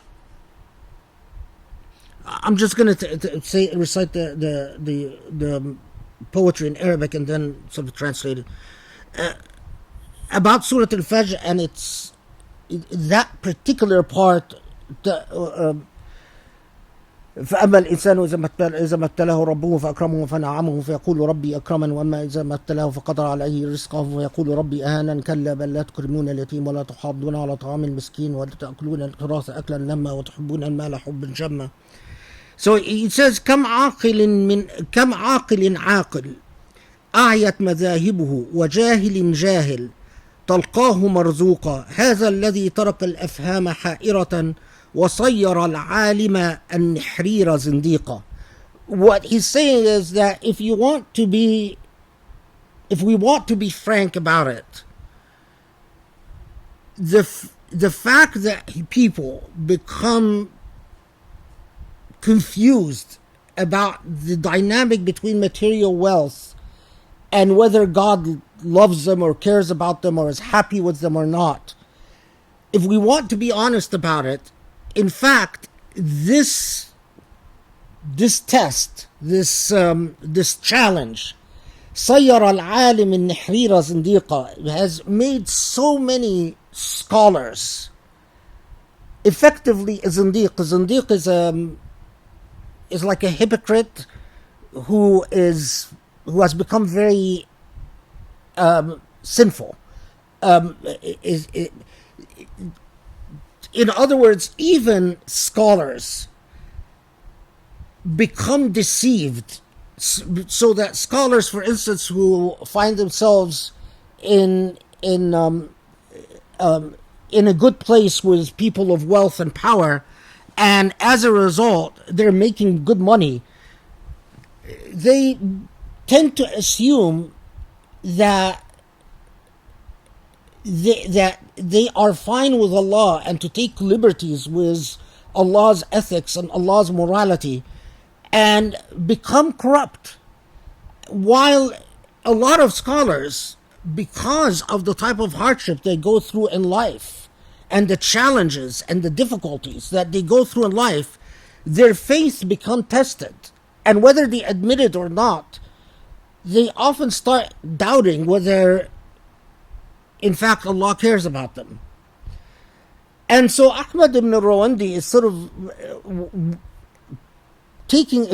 pointing the gaze, or taking, that flashlight and pointing it at scholars and saying, if we're going to be truthful about it, if this test is hard, it's particularly hard among scholars, which I guess resonates with me. Anyway, note that the Quran, whenever it addresses poverty, systematically and consistently, it emphasizes societal attitudes towards orphans, the most disempowered group of minors. In Quranic usage, in Islamic law, an orphan is someone whose father has died, regardless of their age. In Quranic usage, an orphan is a child who has lost either mother or father, in contrast to Islamic law. So in Quranic ethics, and because there's a story I had a long time ago with someone who's telling me that what they did is not really haram, because they stole the money of someone who had lost their mother but not their father, so technically they're not an orphan. That's because they're ignorant the difference between the legal definition and Quranic definition. In the Quran, and it's not just a matter of what you do individually towards the orphan, but what type of society you've created vis-a-vis orphans. If orphans are not taken care of through your social institutions, then you become like Qawm, Iram, and Ad, and so on. As Imam al-Ghazali says, if societies, through whatever time period, took the Quranic measurements and said, are we closer to Qawm Ad or Qawm Fir'aun, or are we closer to Qawm al-Rasul والسلام, the people of the Prophet, societies would be able to measure whether they are in good standing with God or not. It is not an issue of whether your society recites Quran, whether your society calls for prayer, whether your society has public displays of piety. Note that in the Quran, systematically and consistently, whether you are closer to the prototype of the cursed people, Ad, Thamud, and so on, are these measures: the orphans, the poor, the inheritance. In other surah, the wayfarer. In other surah, even prisoners of war. In other surah, slaves. That is the measure of whether your society is closer to the doomed society or a society closer to the society of the Prophet ﷺ.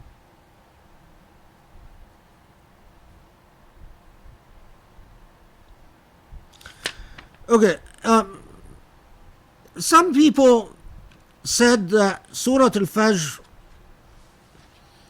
when it talks about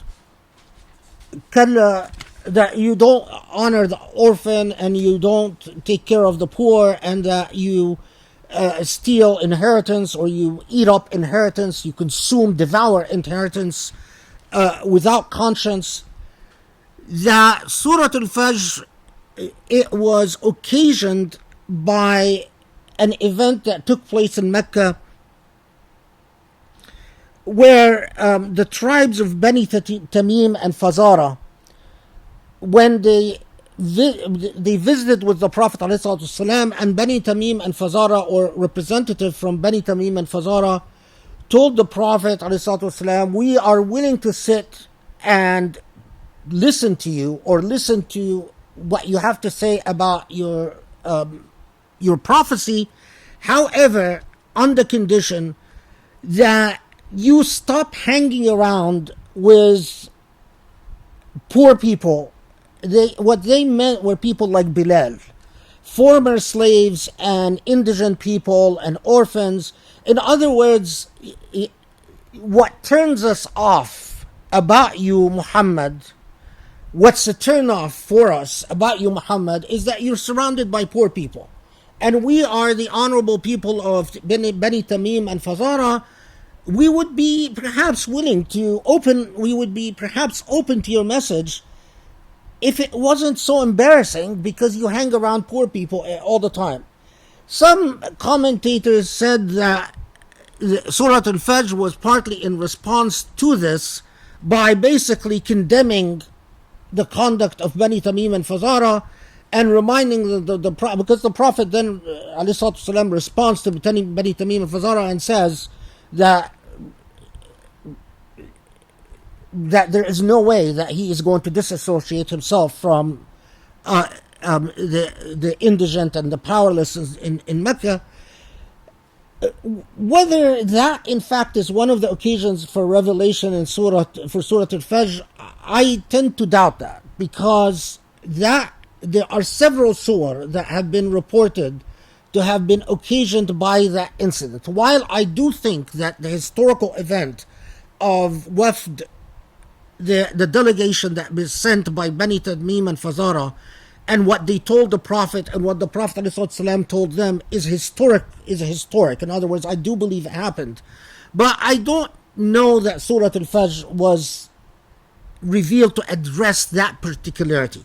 But anyway, you can see the ways that it is clearly relevant and clearly pertinent to that type of situation.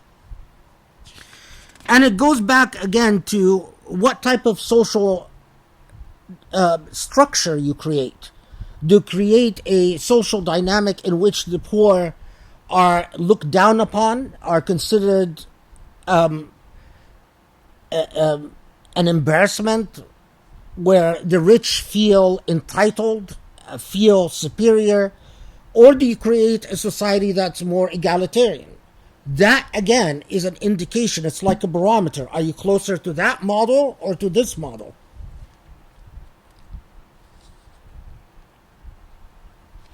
Okay.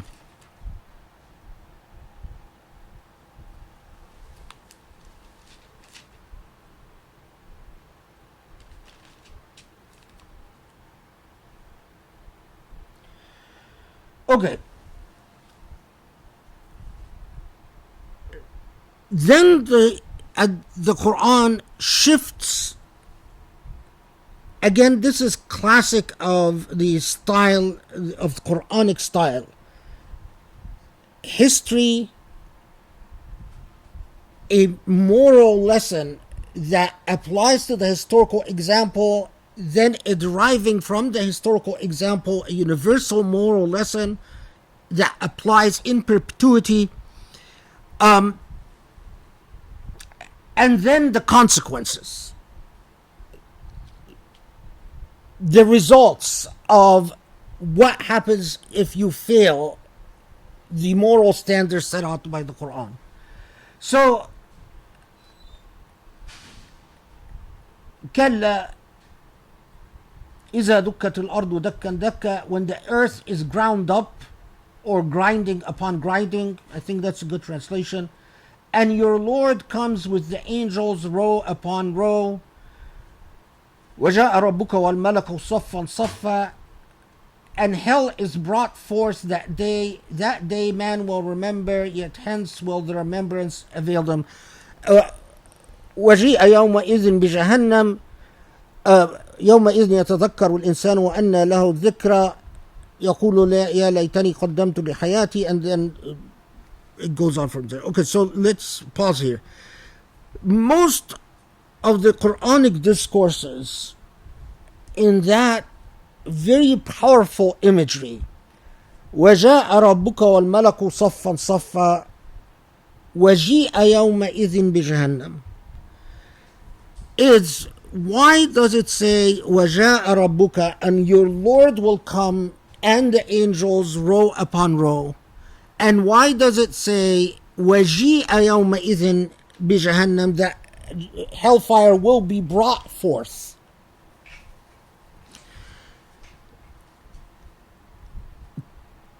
to summarize a great deal that you find written about this, and they go into long debates about grammar and style and all types of things like that, but we don't need, I mean, that would take us a long time and with very little yield.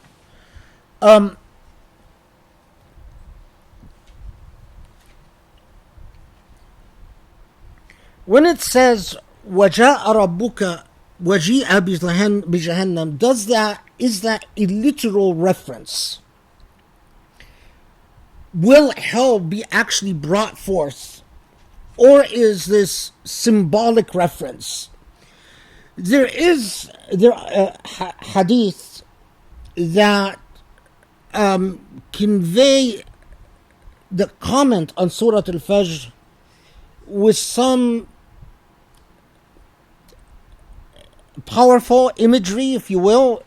So for instance, this hadith says, and it's a long hadith, that in the hereafter, people will stand, according to that hadith, for 70 years, awaiting to be judged. And that hell will be brought forth, will be literally being dragged forward by these powerful angels who look very scary, and as if they're carrying hell forward. And that, of course, will be a very terrifying sight. And after 70 years of waiting to be judged, seeing hell being brought forth will absolutely discombobulate those who are not in good standing with Allah, and that at that moment those who are in good standing with Allah will be showered with tranquility and peace, and so on. Now, this hadith is not of... there's a lot of problems with the authenticity of this hadith.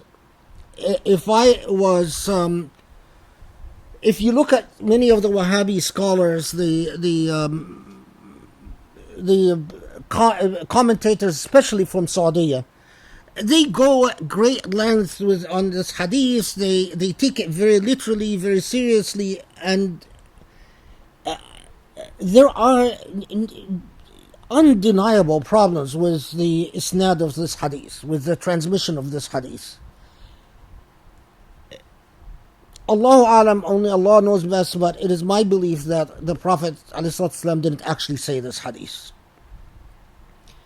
So I'm not going to go into... It's a very long hadith, and I have it here, but that's basically the essential imagery of it. Most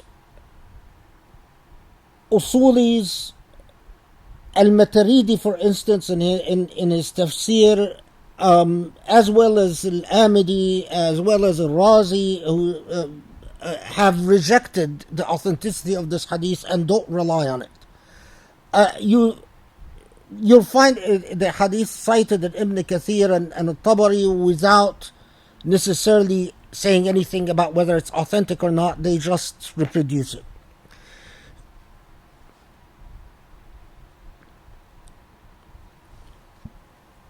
So, unless you are from the literal school of thought and the Ahl al-Hadith who take the meaning to be very literal, that in fact you will be in a place where God will come forward, the throne of God being carried by these powerful angels, preceded by rows and rows of angels. God will come forward in a throne, and hell will come forward being carried by other angels. You could follow that school of thought. It's not the school of thought that I follow. And if you don't, then we go to the alternative interpretation. And the alternative interpretation basically says that وَجَاءَ رَبُّكَ وَالْمَلَكُ صَفًّا صَفًّا. It doesn't refer to a physical coming forward. In Arabic, you can say وَجَاءَ اللَّيْلِ or وَجَاءَ الْبَأْسِ or وجاء الإشراق, even that وجاء means the divine reality will manifest. Whether in fact God will manifest, that's a different question. But the truth of divinity will manifest. وجاء ربك والملك صفا صفا, whether the angels stand in actual lines or in substantial numbers, because صفا صفا could either refer to actual lines or to substantial numbers in Arabic and in literary usage. وجيء يومئذ بجهنم, it's a subtle point, but it's an important point, that darkness or punishment doesn't manifest through its internal truth, while divine reality will manifest as the origin and truth of things in life on earth. The light is the actual active force that has to penetrate the darkness. So in the absence of light, there is darkness. So what is the normal state of affairs? It's darkness. What is the active energy? It's light. So the divine has to come upon the darkness to vanquish the darkness. In the hereafter, according to these theologians, it's exactly the opposite. Light is the natural condition, and darkness is the exception that has to come forward. And it will not come forward unless Allah allows it to come forward. So hellfire is the exception. It's not the natural state of things. So if you want to just draw the imagery in your mind, in earth it's like a dark room and you have to turn on a flashlight for divinity to exist. In the hereafter, it's a lit room, and darkness has to actually proceed forward in order for it to exist. So that is the meaning, وَجَاءَ رَبُّكَ وَجِيءَ بِجَهَنَّمَ. We talk about layers of meaning. I should emphasize that with a lot of Sufis, so for instance, if you look at Tafsir al-Janabizi, who was a very interesting Sufi tafsir, says about وَجَاءَ رَبُّكَ وَجِيءَ بِجَهَنَّمَ, المضاف الذي, I'm just going to read it in Arabic and then explain. جاء ربك المضاف الذي هو القائم في وجودك، وقد سماه الصوفية بالفكر والحضور والسكينة، وهو ملكوت ولي الأمر، ولا يظهر على السالك إلا بعد موته الاختياري، فتتفتح ببصيرته الأخروية فيرى ما لا يراه غيره، فيرى جهنم أنواع عقاباتها ويرى الجنان أيضا. So what he's saying is that what the Quran is talking about, a lot of Sufis, like al-Janabizi, took this to a different level of meaning and said when Allah says وَجَاءَ رَبُّكَ وَالْمَلَكُ صَفًّا صَفًّا وَجِيءَ بِجَهَنَّمَ, he says that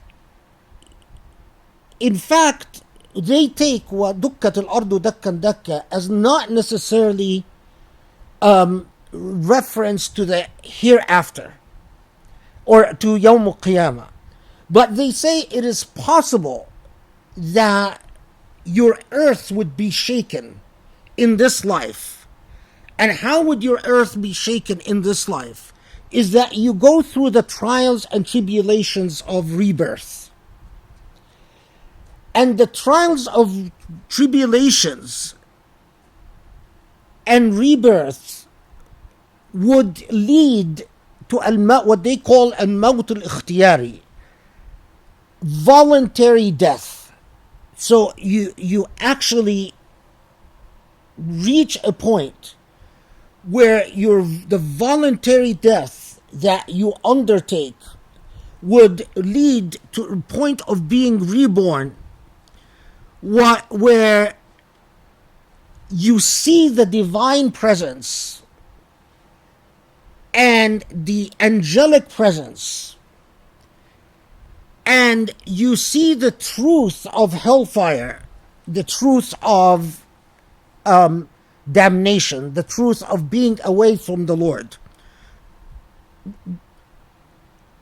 away from the presence of the Lord. You see it as hudur and sakina. So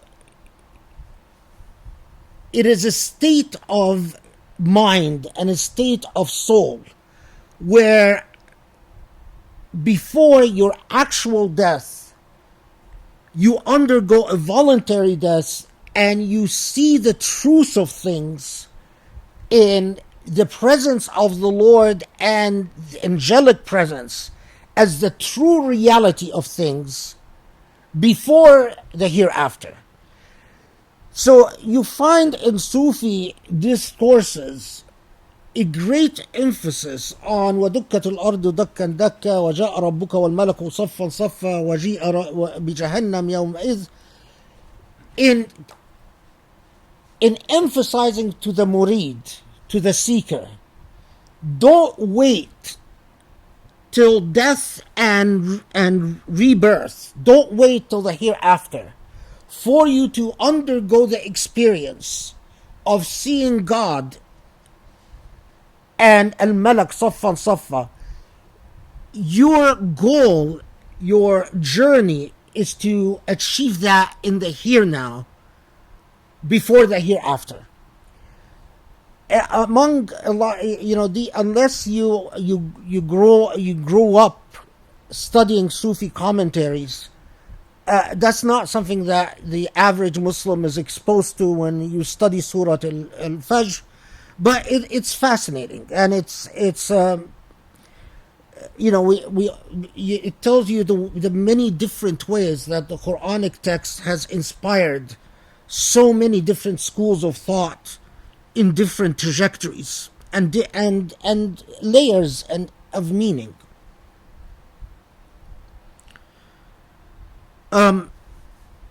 And this is so when they say, فيتفتح بصيرته الأخروية فيرى ما لا يراه غيره فيرى جهنم وكأنها ويرى جهنم أنواع, and so that's what they're talking about. Okay.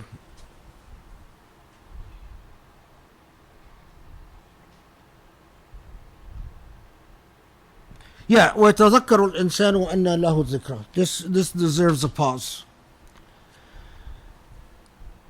When Allah says, at that point, human being will remember. How did he translate it? Remember, and hence the remembrance avail him or her. At that point, you will remember. But what will this remembrance avail you? First layer of meaning is straightforward enough that at that point, the hereafter, the entire tape or the entire journey of your life, and you will be overcome by the thoughts or by the reflections about the lost opportunities in your life. If only I would have done this and this, I could have been in a much better standing in the hereafter. So that's the most straightforward meaning and the most direct one. You will have a perfect remembrance, as you will have a perfect accountability. And that the perfect remembrance will be a remembrance of lost opportunities, or that's what will overcome human emotion and human thought.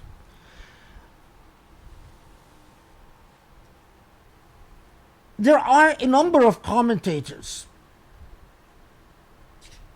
Did I write it down somewhere?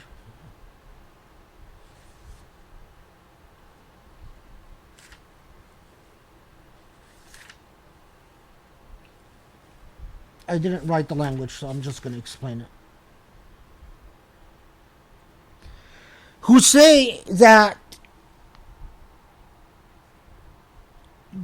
tied to the Sufi orientation, although it's not strictly Sufis that say that, I mean Sufis and others, that say that the remembrance will be not just of lost opportunities in your worldly life, but it will be a remembrance or a reflection upon all the different ways that you start pleading your case.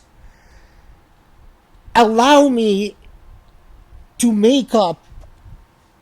So it's as if you are pleading with the angels or pleading with God. Give me now the opportunity to make up for my past sins. That you are overcome by pleading your case and saying, okay, let's take the simplest example. I know I didn't pray. Just let me do my prayers, my missed prayers now. And whether it's this or that, I tend to think it's both. One doesn't exclude the other. Sufis like Al-Janabizi and like Al-Jilani say, going on with their theme of the voluntary death and voluntary rebirth before your actual death and your rebirth in the hereafter, that it is impossible for a person to reach a point of enlightenment, a point of shuhud, hudur and shuhud, that a point where you are actually conscious and fully aware of the divine in your life, without a dhikra, without going through a process of remembrance, remembering and taking account of your past sins and failures and why you have failed in the way you failed and sinned the way you sinned. So in a lot of Sufi tariqas, it is not simply enough to say, I proclaim tawbah, I ask God for forgiveness, without coming to terms with how you sinned and why you sinned. Ideally, of course, in Sufi tariqas, you do this with your sheikh, that you have a sheikh that guides you through the process of remembrance, and taking account of the ways that you failed and why you failed. And in fact, in a lot of Sufi tariqas, Janabizi, for instance, goes at some length about how it's very dangerous to do this on your own without the guidance of a sheikh. But that takes us to a different... that's a much bigger topic. Okay.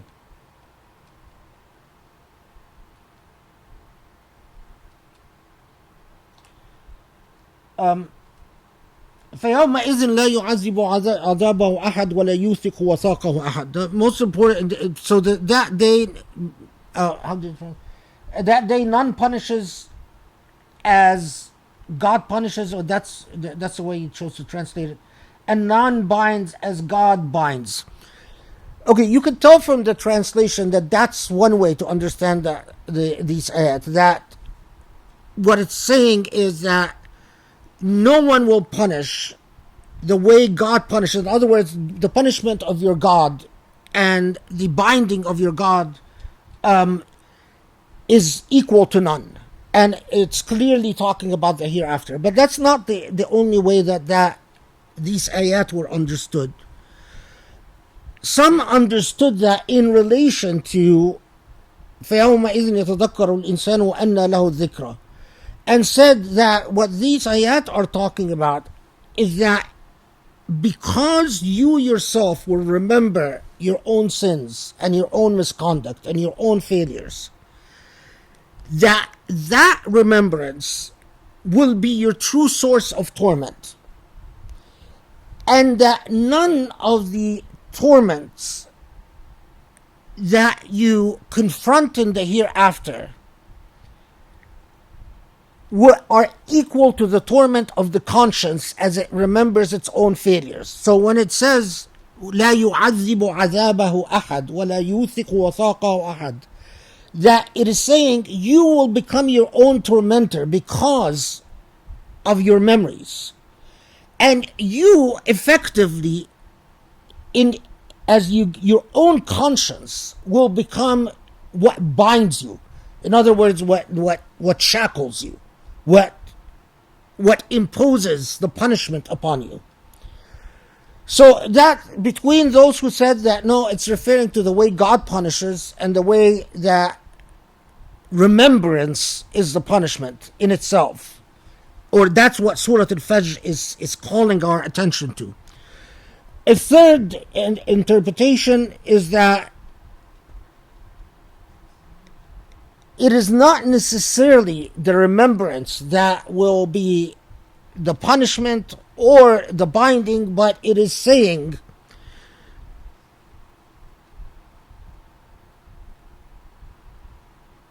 that, well, it is actually, I guess it is related to يتذكر أن له الذكرى, but they say it's not necessarily the remembrance, but the process of your kitab testifying against you, or in some Mufassirun Tafsir say that as your hands and your arms and your legs and your body bears witness against you, that is the reference to لا يعذب عذابه أحد ولا يوثق وثاقه أحد. In other words, you go through the torment of having to witness against yourself, having to testify against yourself, and that's what these ayat are referring to.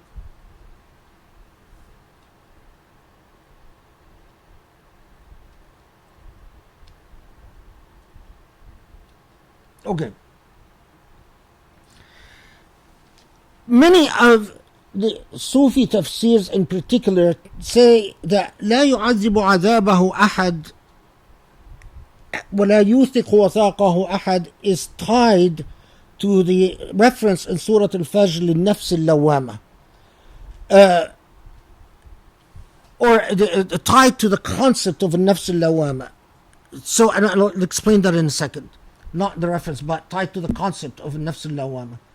So, when it says, then the Quran shifts gear, and as often the Quran does, when it talks about those who are being punished, it always contrasts them to those who are not punished. Or when it ever talks about hellfire, it always talks about salvation. The Quran never talks about punishment without the contrast to punishment. So the contrast here is يا أيتها النفس المطمئنة ارجعي إلى ربك راضية مرضية فادخلي في عبادي وادخلي جنتي. The translation,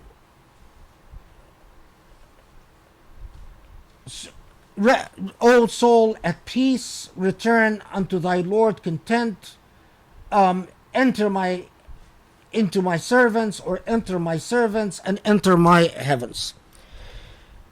These ayat have become quite famous in the modern age. You often find on gravestones, people will carve يا أيتها النفس المطمئنة ارجعي إلى ربك راضية مرضية. Whatever you think of that practice, I guess it's a prayer that in fact the deceased is among al-nafs al-mutma'inna.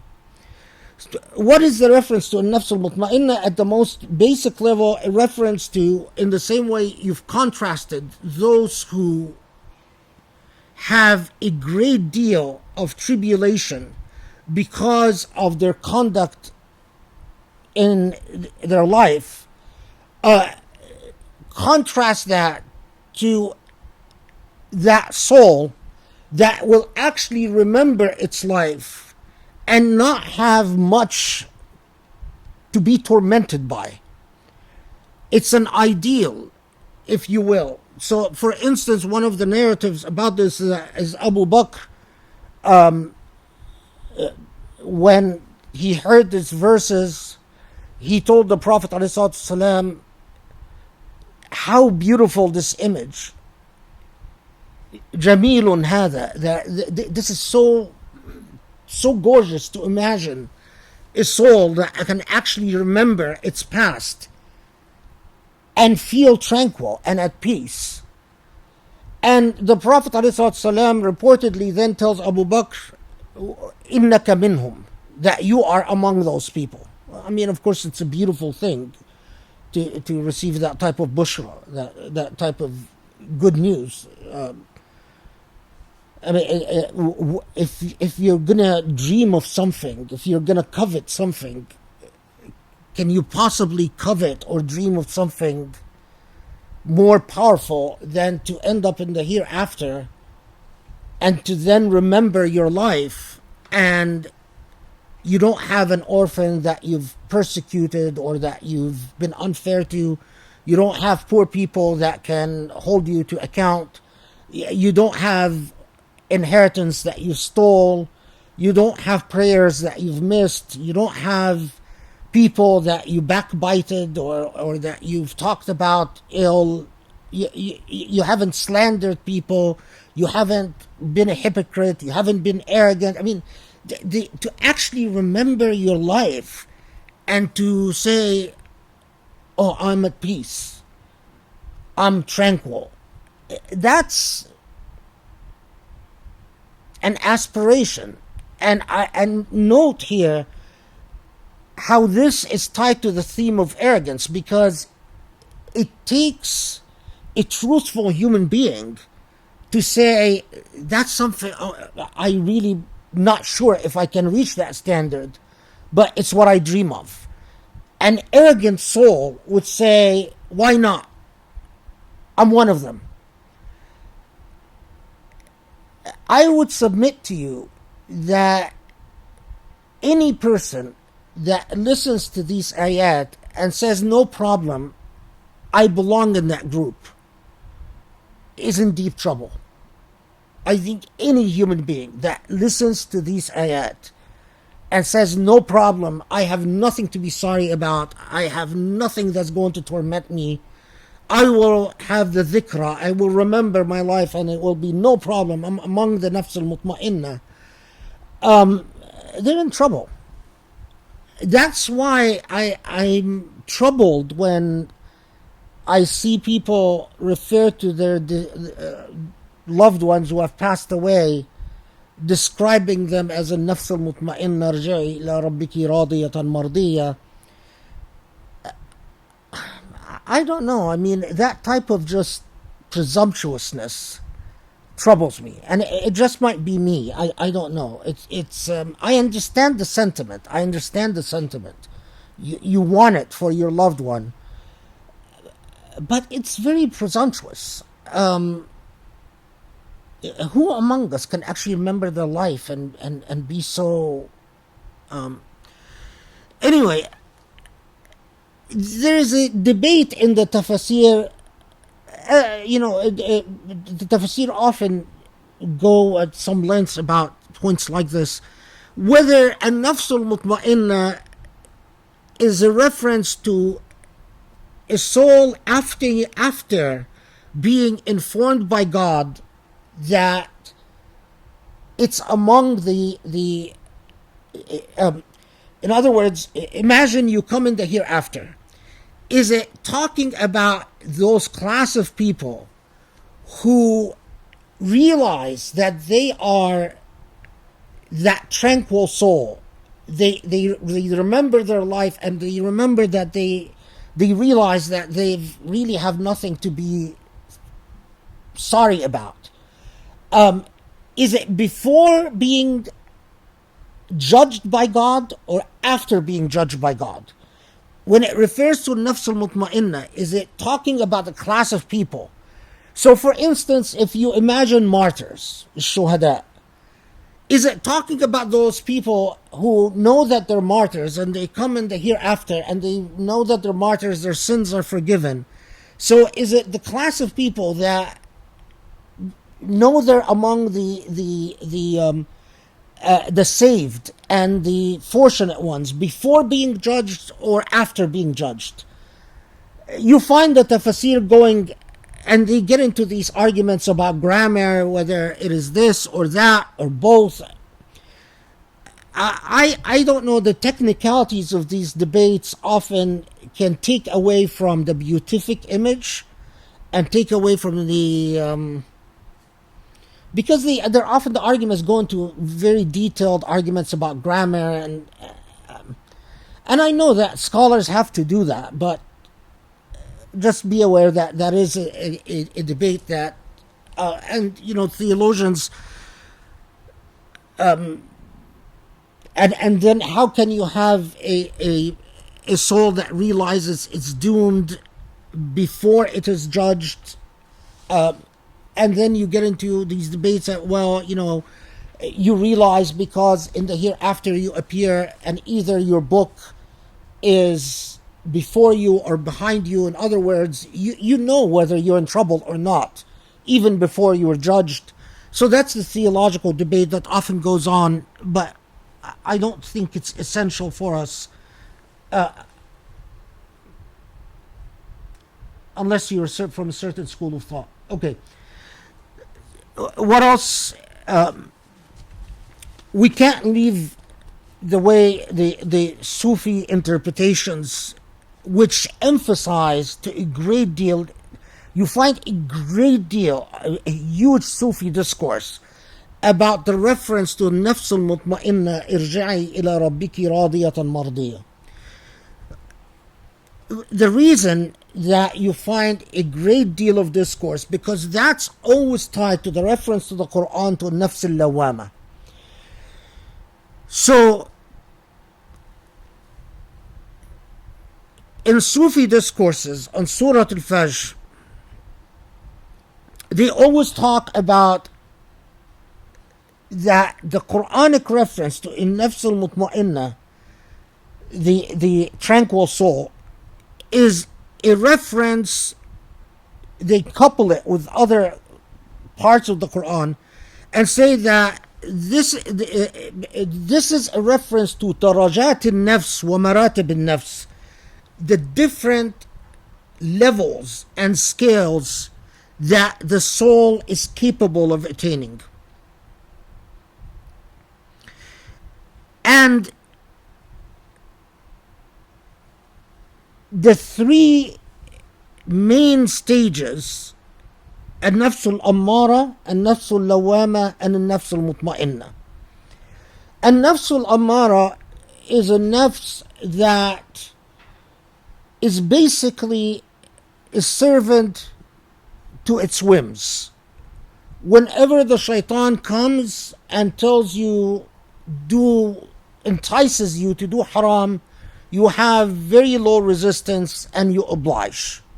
That's a nafs al-ammara. Al-ammara bis-su', as the An-nafs al-lawama is the struggling soul. A soul that wins at times, loses at times, that recognizes it, that commits sins, but then feels bad about what it's done.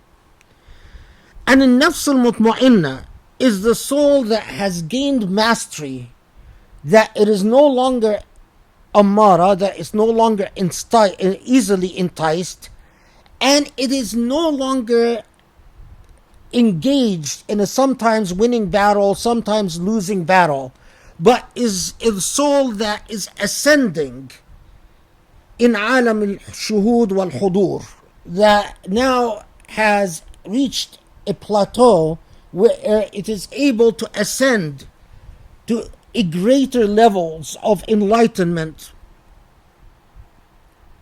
So and I'll explain why this entire debate is important in the context of Surah Al-Fajr in a second.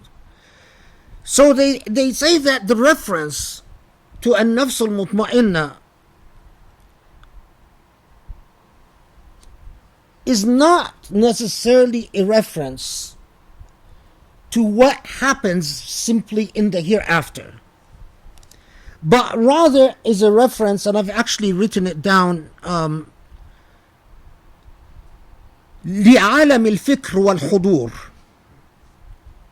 تمثل ملكوت ولي الأمر في صدر السالك وحصوله صورة الله إما بالمباينة أو نحو الاتصال أو الاتحاد أو الوحدة. So what they're saying is that in fact that reference, that good tidings to النفس المطمئنة,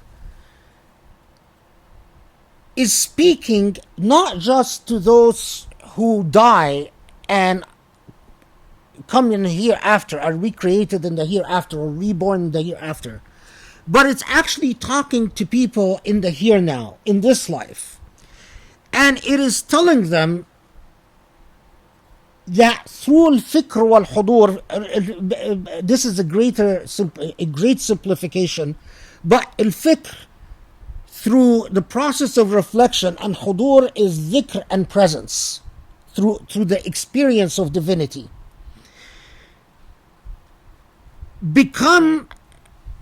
go through the experiences of al-mubayana, al-ittisal, wal-ittihad, and al-wahda, the four. Mubayana is to experience divinity, and again, I'm grossly simplifying, but so you get a sense of what the tafsir say. Al-mubayana is through the experience of divinity in your lifetime. But an experience where you perceive divinity, you see the light, but you don't necessarily are able to communicate with the light. In order to communicate with the light, you need to go beyond al-mubayana, you need to go to the ittisal. Al-ittisal is where the divine actually communicates with you. From ittisal, you are able then to aspire to al-ittihad. Al-ittihad, where you realize the truth of what you are. And the truth of what you are, the only worthwhile part of what you are, is the divine part. So you shed off the parts of you that are not divine, and they become immaterial to your existence. And then the third level leads to al-wahda, and al-wahda is the attainment of all attainments. Al-wahda, where basically you become capable of kharq al-ada, you become capable of doing. Anyway, I don't want to. That's a qutb. That's someone who has attained a very high level. So what's very interesting from a learning point of view is that these same ayat, which you find most of the tafsir that you look into, would tell you that it is talking about the hereafter and what happens to people in the hereafter, and those who are in trouble, and the class of people that in so much of the literature that we often don't read today, unless you belong to a tariqah and you're being trained and all of that, they take these same ayat as inspirational for the here now and what you achieve in the here now. The final point of discourse that is worth commenting on is that you find a great deal in the tafsir about what does it mean when it says فَادْخُلِي فِي عِبَادِي وَادْخُلِي جَنَّتِي. فَادْخُلِي فِي عِبَادِي, enter into my servants. Why is that an issue? Because all of us are abidullah. All of us are the slaves of God or the servants of God. There's no real good translation for the word abd, because abd is not necessarily it's just a servant or a slave, but someone subject to the sovereignty of God. You are abd whether you recognize it or not. You are subject to the sovereignty of God. Why are you abd? Because God decides whether God has power over you. God decides when you're born, God decides when you die, so and whether you like it or not, you're abd.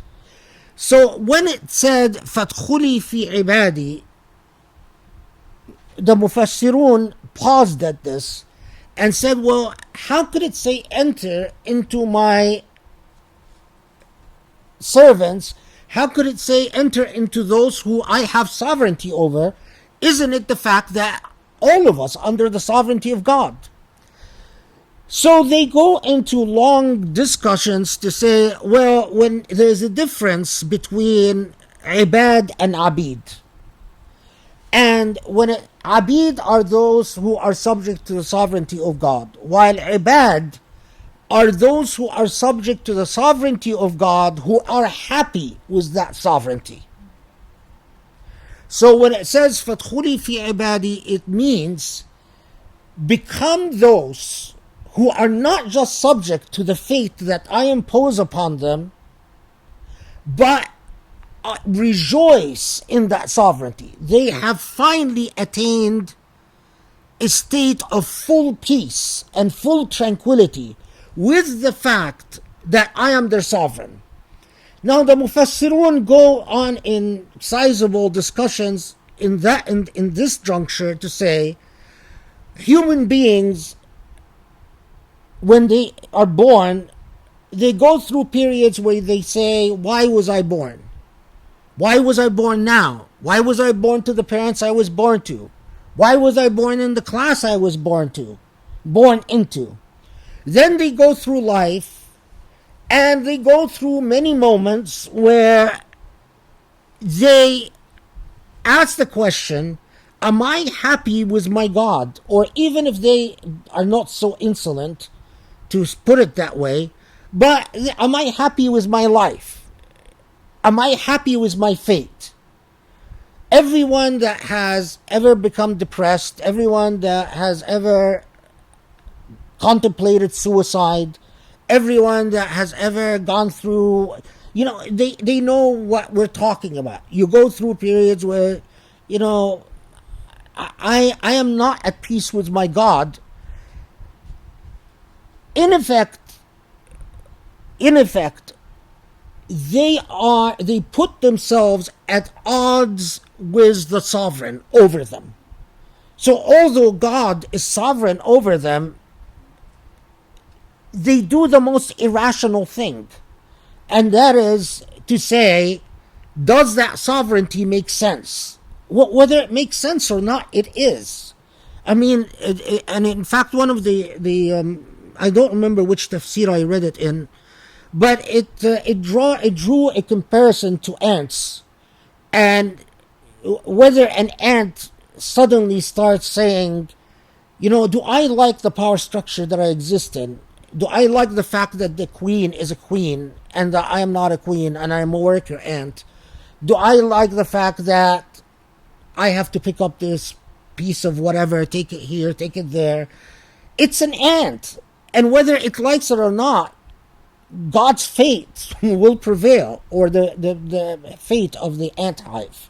Or, whether someone comes and steps on the ant, or a wind blows the ant away, it's an ant. So it's a very irrational thing, because we enter into this mulawama, or talawum with Allah, into this process where our ego becomes inflated and we think we're much bigger than we are, and we start saying, God, am I happy with you?